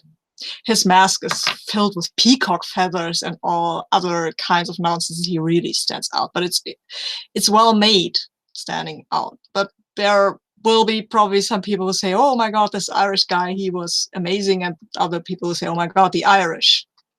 Who invited that guy? Nobody invited him, really. He just came because fairies. On the other hand, we have Edward, who actually is a fairy, and who I think he doesn't do much to fairify himself. He just wears a pretty normal outfit, but the colors shimmer oddly, and the smell wafting around him is not of this world in a way. Like the colors, they smell at one moment like a fire burning and like a storm blowing, like water hitting the cliffs, and like the deep loam in the earth. It's very strange. He is wearing a mask made of cloth, or no, he's wearing a mask made of, it looks like cloth, but it might be fog. It's hard to say because you can't really fix your eyes on it because masks are supposed to hide you. So it does. All right. Who has a place to start? Who has a idea for a scene? I'm just gonna get into it. I think Lydia is standing like in a mirror to the earlier scenes, like the earlier ball where she was standing on the balcony overlooking, making sure everything is being a proper hostess. She's doing the same thing until her eyes catch on the rose shawl. And she immediately goes down. Like you see her stop and just like the look of shock on her face of like, what? And then heads down there and goes to see Cordelia. So what is Cordelia doing as like she sees her mother like coming towards her? I think before that happens, her mind's a bit cloudy, because I think this only like really before that, her mind is a bundle of nerves. She's got like butterflies in her stomach, so to speak, and Kara's trying to like, yeah, no, be grand, we'll to talk to the Duke of Wellington, who's probably not gonna be here, but I still talk to him, that sort of thing. But like when they enter the hallway, then suddenly like half her thoughts or most of her thoughts kind of like just like I need to speak to Lydia Willoughby. But there's just this gigantic urge. She had a plan before she had come into like, okay, I'm just gonna get the lay of the land. I'll just like take it slow, not jump into it. But once she like put on the shawl and like, yeah, so yeah, part of this magic is affecting her. Her dad's a fae. So like once she put on the shawl and went to this place, she's like, I need to talk to Lydia. I just need to do it. And yeah, she to herself, like, yeah, she at this moment she probably doesn't notice that she's kind of half disappearing, or at least she's looks like she's thinning out of reality. But because all her thoughts, like, no, no, she needs to find Lydia and talk to her. And yeah, I think their eyes meet. I'm imagining this is happening like in the kind of like at the edge of the dance or whatever is happening. My And question is,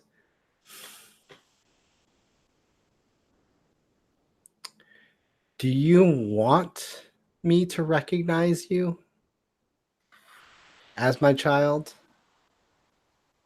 Or do oh, you as want to in, have, yeah, like you, Leandro? Like, do you want Lydia to recognize Cordelia immediately? Like, or do you want to do something else, like with that opening of the? no, I think you know what. Let's just get into it.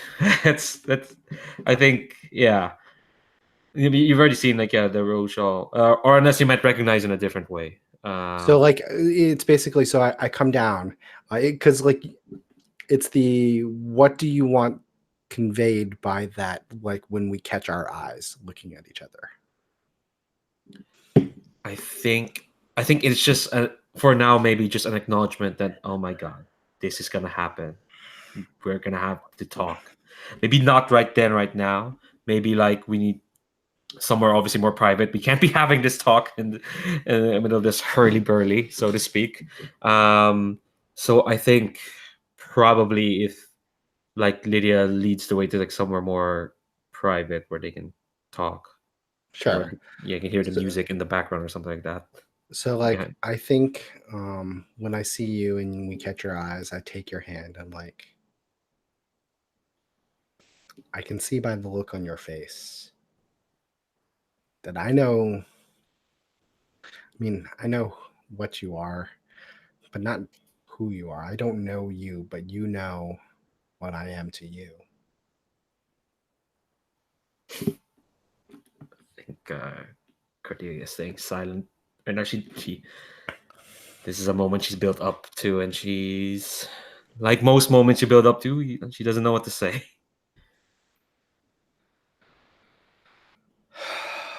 I gave you that shawl and I did not expect to see it ever again. I I want to spend a monologue token to hear Cordelia's thoughts right now. Oh, beat me to it. I was about to spend one on Lydia, but this is probably better after. Oh my god. Oh my I god. just told you I wasn't expecting to see you ever again. Yeah, yeah, yeah.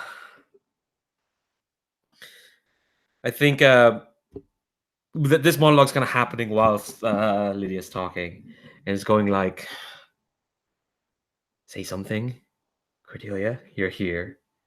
You're here now. This is what you wanted. Say something. Say something to her. You need to. You've spent all this time, like figuring her out, researching her. You know she's brilliant and incisive and terribly witty and all that. Say something, otherwise she's going to be disappointed."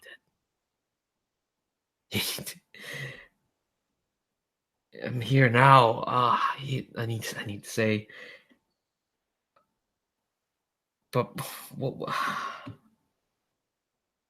I I feels like I've drafted this conversation so many times in my head, and most of the time, the problem is I write out what she says, and I could never do that because I don't know what she would say. Because this is when I'll know for sure, and I can stop drafting this conversation. Like I know what I do before, and I know what to do after. But what about during? What about actually having a conversation? What do I say so that she won't be disappointed and that this conversation ends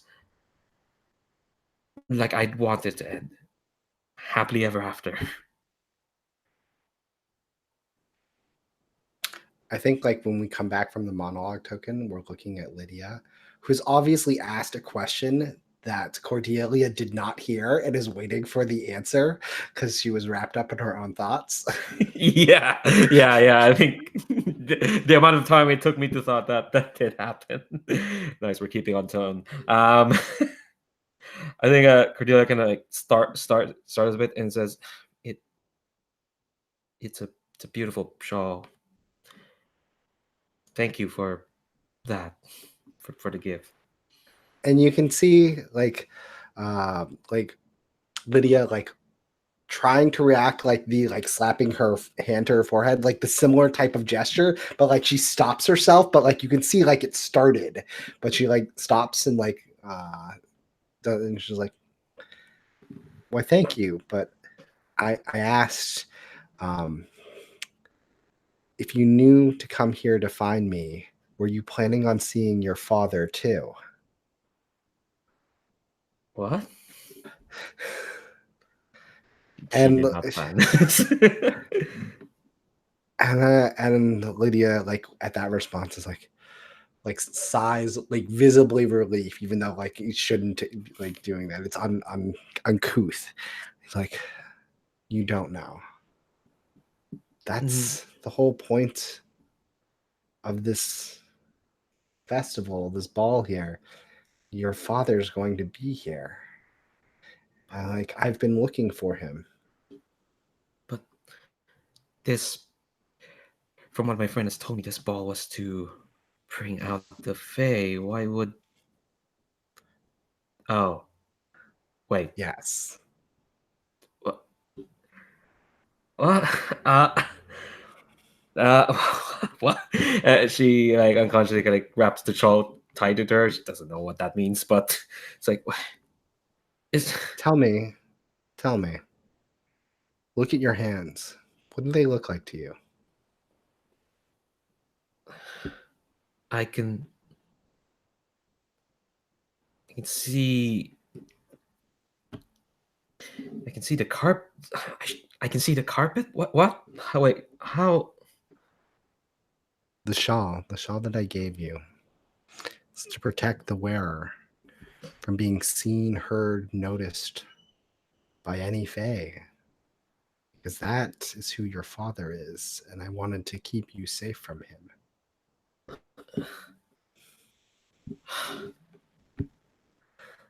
Then I see you solid as every normal day, but you, who are half fae, I didn't know what would happen, but being translucent, semi-transparent, that makes sense. then should I should I should sorry, I'm trying to figure out how to say this. Should I not have come? Why did what's what would happen if my father would find me? I don't know. I My brother wants this. Your uncle wants this ball to see the Fae and learn more magic, to right a wrong that he screwed up a while ago. And I knew a Fae. I could set this up. And so I did. But your father and I, we're not on the best of terms anymore. I know that Fae are fickle at best. I would suggest that you keep the shawl on and stay hidden from him. And then like you can see her like take like her arms and like rest them on your shoulders and like fix things a little bit. And she's like, "But you're not really my child. You're a grown woman yourself. You can listen to my suggestions as much as you want or ignore them. I don't think I have any right to tell you what you need to do."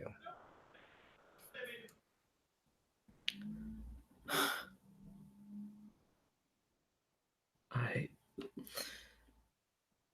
think she Cordelia kind of like looks away for a moment. Just kind of like look at her hands, trying to figure out what the fuck to do, what to say. She says, I think like while you're like flustered, Lydia turns to Clara and says, "Take care of her and make sure she sees she's taken care of. And if you are a reporter, do report what you think is fit." you make it sound. Sorry, I know you're about to jump in, Sabine. Can I have this like Yeah. one little bit Yeah, before sure. you jump in? I think that's when Cordelia kind of like looks up and says, "But you make it sound like we'll never have a chance to even just talk. I have so many questions. I have so many things I want to say, and yet it seems like we won't have that chance, won't we?" I'm not planning on going anywhere, but is tonight the night you want to uncover everything all at once? Or do you want to enjoy this ball? It's quite beautiful. I spent a lot of work making it as attractive as I could.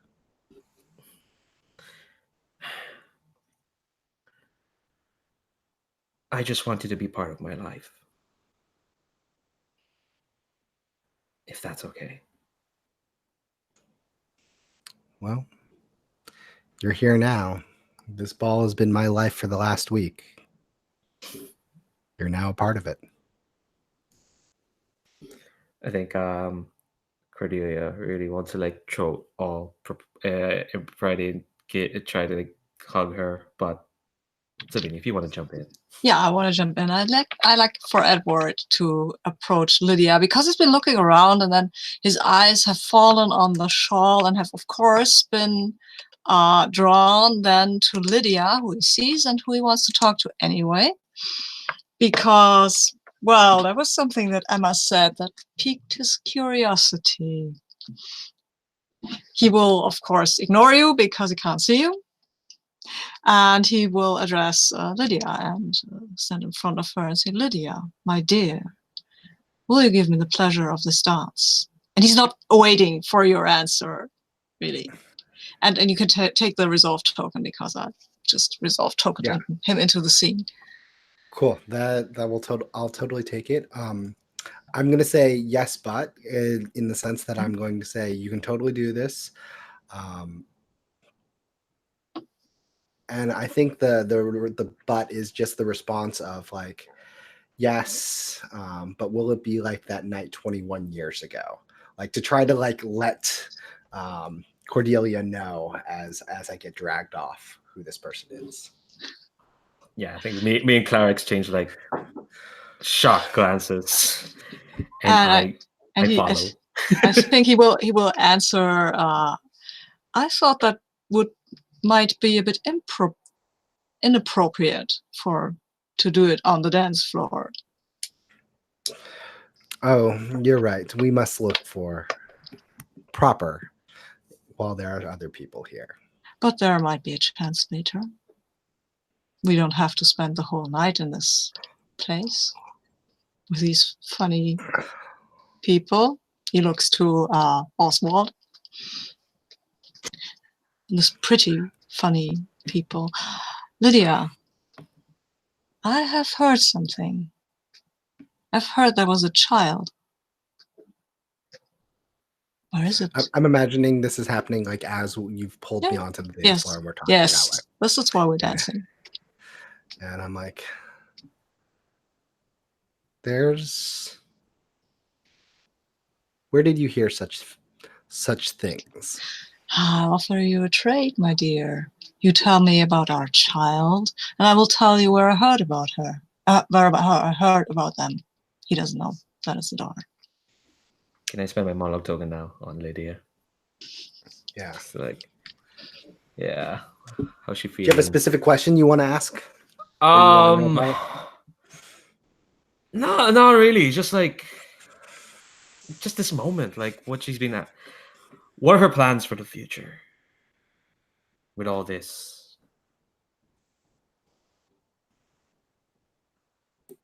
I think she is staring and dancing and is sort of like in that dreamy sense, and like you can hear like, if only it could be like it was 21 years ago.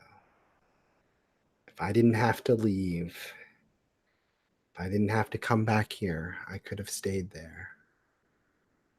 You just stayed here.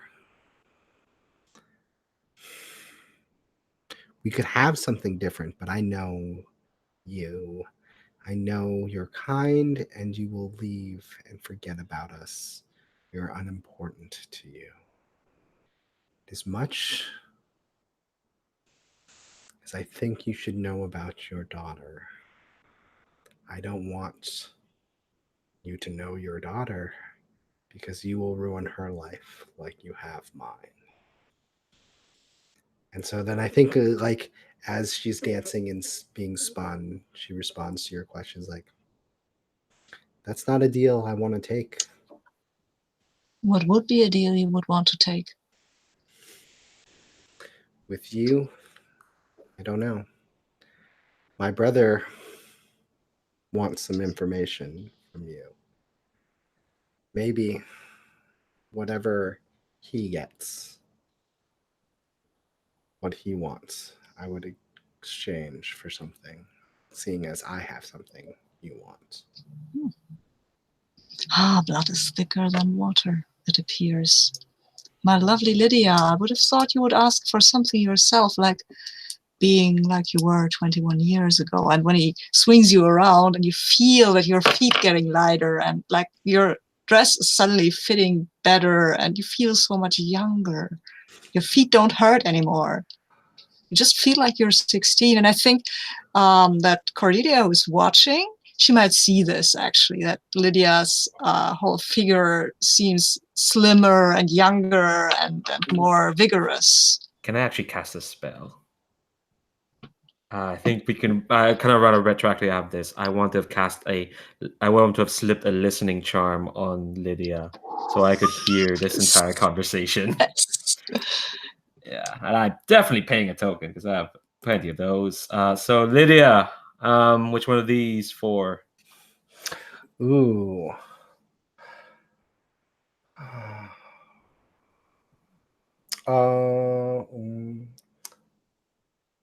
How does an unintended side effect occur?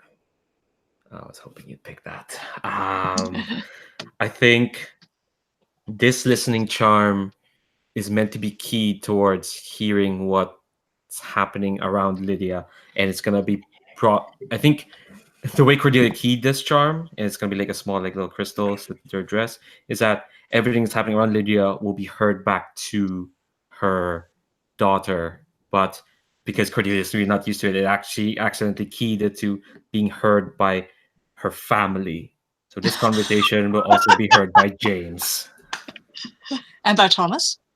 Oh, I didn't want to include. Well, if you wanted, sure. Yeah. Yes, actually, yes. Let's do this. Cool. Yeah, so that totally happens, and so this conversation, and I think like as Lydia's getting like younger and more vigorous and vibrant, she just smiles and she's like, "You have such ease and a way with magic that the rest of us can only hope." And I think that is why my brother wants you to help with his efforts. Oh, I will be very glad to help your brother if he is even half as pretty as you.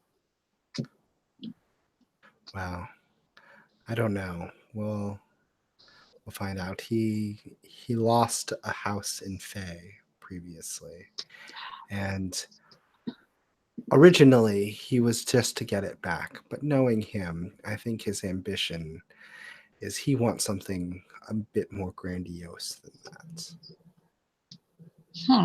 I know the house you speak of. It has been a bit of a curiosity. If you caught in between the worlds. If you can help him weave his magic, I You will tell will me tell about the you. child. I will tell you about the child. Very good, Lydia. To see that you have my favor. For this night, you will be young and beautiful, and everyone will want to dance with you.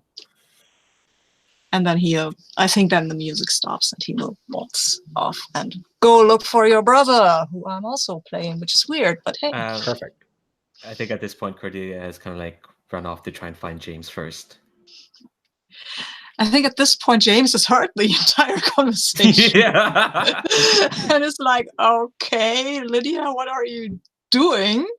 What child? And I think he's going to find Lydia, of course. Yeah. I think, yeah, so it's okay if Cordelia managed to find James first. Sure. And I think it probably just like the two of them bumping into each other. Mhm. And Cordelia is like, yeah, Mr. Willoughby. That's Miss it's Cordelia. Cordelia Stride. Miss Stride. Lovely to meet you. I am terribly sorry, but I really have to go. It's rather important. Bit of an emergency, quite a bit of an emergency. But I need Mr. Willoughby, I need your help. Your sister's doing. How do you know that? It's very complicated. It doesn't matter. Come on, we go We'll go and find Lydia. And he looks like at you like, what are you in this? Okay. But Mr. Willoughby, I'm afraid that your sister might she's agreeing to something that she probably it's hard to explain unless you were there. I don't know. Okay. So your sister was dancing with a fae. I know. Weirdly enough, I overheard the entire conversation. Wait, what? I overheard. I don't know how that happened. I believe that might be a ploy of Lydia's or something. And now that fae person is looking for me, and I don't know what to do. But I want to talk to Lydia first. It's not a ploy of your sister's. It's of this. I keyed that listening charm to broadcast out to family, I guess. I thought it meant immediate family, but if you heard what I heard, then it's my fault, Mr. Willoughby. And now it's taking you to the side. Like, wait, you are family of Lydia's. Yes. I'm her daughter. Oh. Well then, welcome, I guess, to the family. Let's keep this a bit on the quiet side for now. Yes, of course. I don't know how our father would react to the sudden lovely and, for my part, very welcome addition to our family. Well, thank you, but he might have heard that conversation as well. Let's go and find Lydia. Wait. He doesn't really know who you are, right? No. Go and distract him. I'll talk to Lydia. No, okay. So I have to distract myself. Yes, sorry. No, that's fine. I figure I go talk to Lydia first, and then you can bust into the whole scene with Thomas because Cordelia didn't find him or something. Oh, I've got an idea on how to solve all this and make nice. her all happy. But you talk to Lydia first. Okay. I go and find Lydia, and she. Where is she? Is she dancing? Yeah, I think I'm on the side of the dance floor, just enjoying the fact that I have a young body again, and dancing around.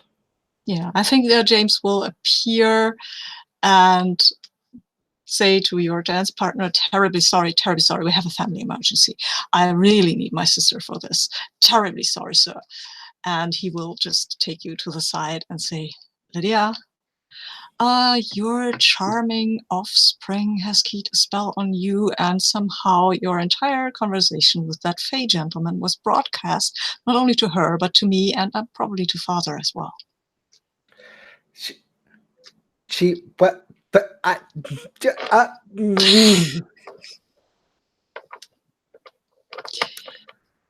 that was a private conversation.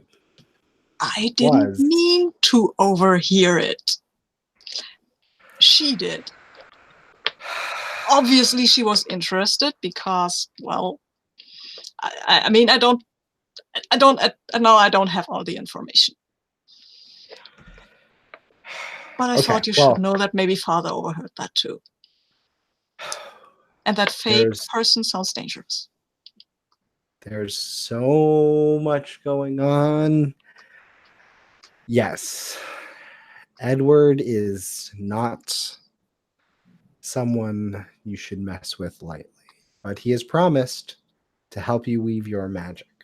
I heard it. So if you go find him, go and do whatever you need. Weave the biggest spell that you can and get everything you can out of Edward. Yes, but is it worth telling him who his child is? The thing is, I don't know very much about my child. I will tell him everything I know. But that's not very much. Well, I promised her that I would stand by her side. So last week, when she was here with that reporter woman. Wait, she was here with the reporter woman? Yes. With Clara? Yes. What? Of course, you invited them. I thought they were your guests. I invited Clara, but I never invited Miss Stride. But she was there, and I talked to her. She was never here when Clara was here. I can only tell you that I met her and I talked to her, and she seemed quite nice. She seemed somehow like, well, I didn't know back then, but there was this family connection. I could feel it. Interesting. Seems my daughter has a way of getting involved in things. Well, what did you expect? She's a Willoughby. And half Fey person. I think that's... Is it okay if... is there more conversation, or is our father going to burst in? Sure. Now. First. Okay, yeah, I think you just hear the words, quite. And there he is. He would look more intimidating if not the fact that he's got like he got a new scarf. It was given to him by the local witches association. It's a ridiculous Tom Baker-esque scarf. So it's quite long, and he tries to look intimidating, but Father, I can only guess that you heard my private conversation just recently. Is that the case? That is very much the case, Lydia, and I respect that you meant to keep that private. Mm-hmm. You've always wanted to know what happened 21 years ago, and now you do. Yes, I had hoped that it would be yourself to tell this to me. But it seems I have my granddaughter to thank for that. Yes. And judging from what I've heard, this seems to not be the last of her machinations around our family. I think she has no ill intent, at least none that I could see. I think she is concerned to find me. And now that she has, who knows? Oh, don't worry. I've had a chat with her. She's, well, like you said, her intent seems to be in the right place. And he's bundling up the scarf as he's walking, talking. It's like, had it not be said that the Willoughby family is one to spurn one of their own. We make mistakes. He looks at you, James. We make quite a number of mistakes. But as much as as the three of us, well, four of us, I guess, the four of us, well, no, five actually. There's Jonathan. I should forget about Jonathan. Us, the family, are tasked with upholding our name. That does not mean we. That doesn't mean we give each other up in the name of that task. And out of character, I'm going to completely Deus Ex Machina this shit to get a resolution. And I think Thomas looks at you, Willoughby, and Thomas looks at you, Lydia, and says, "There's no need to make this bargain with this fae of yours. I believe we have an alternate solution." And he kind of turns to the door, and at the door, looking quite elegant and regal, next to her boy toy is Miss Emma Linsome, who off screen has told Thomas Willoughby all about being Fae and whatnot, and Thomas is like, "I believe we have some of their magic for our own in the college now, and we'll have no need of his services." And go on. I was just saying, poor Edward. I think James is very happy with this development. All right. Do people want to do any more scenes at this ball, or? sorry if I just like came in like, all right, here's. No, it's perfect. Actually, it's really perfect. I would have one scene more where I dance with Serena and tell her that we have a solution for the house thing. Yeah. Okay. Cool. Yeah. That doesn't involve fairy lords. Well, that doesn't involve cruel fairy lords, unreliable fairy lords, and it also does only involve one cat. Cool. Yeah. No. Totally. Let's have that scene. Yeah. Well. I would like to have actually the big magic scene in the epilogue where we all pull this house out. Yeah. Yeah. Cool. Oh, so do you want a magic scene now, or do you want to just be dancing with Serena? Just dancing. Okay, just cool. Yeah, you can reconnecting with my friend. Yeah, you can totally have that scene now if you want. Do we need to play this? I don't think so. Okay, I guess we don't need to. All right. It would be nice, but yeah, okay. It's nicer to have that in the fiction. I guess that's what you meant. Okay, cool. I'm totally ready for epilogues though, to like close out and see what happens a year down, a month later, that type of stuff. Yeah. All right. Cool. So yeah, we are skipping reputation. We are now at the epistolary phase, which is now the epilogue. Yeah. Who wants to start? I want to start with the house thing because that is just what James wants to do, and I think what we will see is more of a montage. Him and Emma talking about the whole how this is going to work, and what they come up with rather quickly is that this is like this pulling of the vectors. This could be a dance, like in a ballroom, like in the dream. So maybe that was the reason for their connection, that they were meant to do this. And then we will see on a rainy, because this is Britain, rainy, foggy morning, we see the weirdly shifted perspective of the half-vanished house. And then we'll see Emma and James and the kitten flying overhead. And they will start dancing around in a kind of a dance that goes around the house.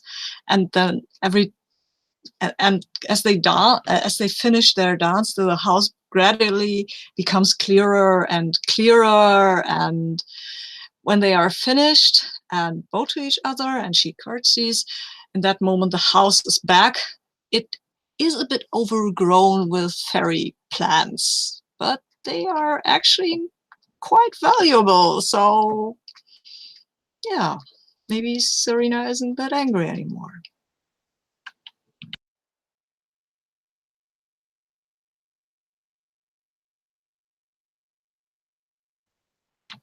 Oh, and Ellie is a musician. He can make the music to the whole dance thing. So Yeah. Lovely Ellie. I think I have a letter from Cordelia to Clara.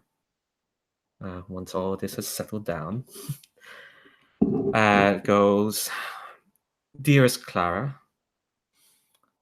I hope this letter finds you in good health. Because you've asked me to, it has been 1 year since I took your face under false pretenses.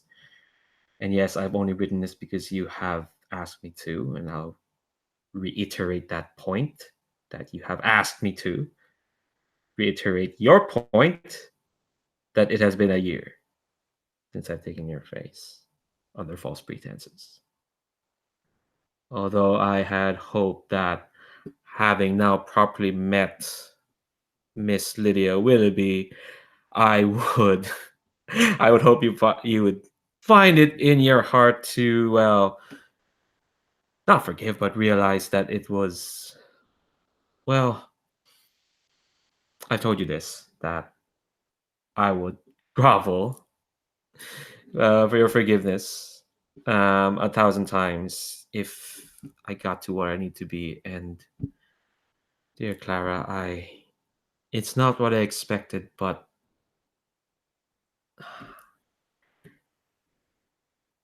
it is better than what I had. It is nice to have my mother in my life again. It is nice to have that connection to where you came from. And whilst I still keep the name of Stride because my family did raise me up, and I love them dearly for what they've done for me. I Oh, Clara, my heart is so full right now. It's nice to have that little bit of a happily ever after. It's not like, well, it's not like I've been completely welcomed to the Willoughby estate. Well, I know it's not as simple as that, but it is nice to be able to have that connection, to be able to drop in or to ask or to know um, those people who I could have called my family. It's nice to include them into what I call my family. And yes, Clara, you're in this family as well. I'm sorry. You really can't be after that carry on you did at the end of that ball, and I had to rescue you from those lovely Fey uh, gentlemen and women. So yes, I guess you're part of this family. This ridiculous, amazing family. I hope you're well. And oh, one last thing. I hope you're well. And please, in your next write up of the Goings on in Habershire, do would you put less emphasis on my cheekbones? It's quite mortifying. And yes, I know this is part of the thousand forgivenesses I have to give you, but there are lines, Clara. Lines. Yours always, Cordelia. So I think the letter is sent to Cordelia Stride. It's in very official, like College of Wizardry things, like stock and stuff like that. And it says, "Dear Miss Stride, I would like to congratulate you on all the work that you've done, and would like to formally offer you a job as a professor here at the college, and like please let us know at your earliest convenience whether or not this would be amenable. And it just says signed, uh, head of the like the dean, like head of the local chapter, Lydia Willoughby. All right. Oh god, that's so nice. Yeah, I think yeah, that's it. Yeah, that's it. Holy crap! That's it for this series of Good Society. We land the plane, and oh my god, my heart is so full. Oh my god. Um, Shout outs to the two of you. Shout outs to the folks who couldn't be here, to Pearl and to Aika. As much as this plane landed quite well, wish you still here. But yeah, no, loved it. Loved it. It was beautiful. All right, I'm gonna stop this broadcast so we can like debrief and chat. So thanks very much, YouTube, Gauntlet, all that stuff, Good Society, all that stuff. Check it all out. See you, folks.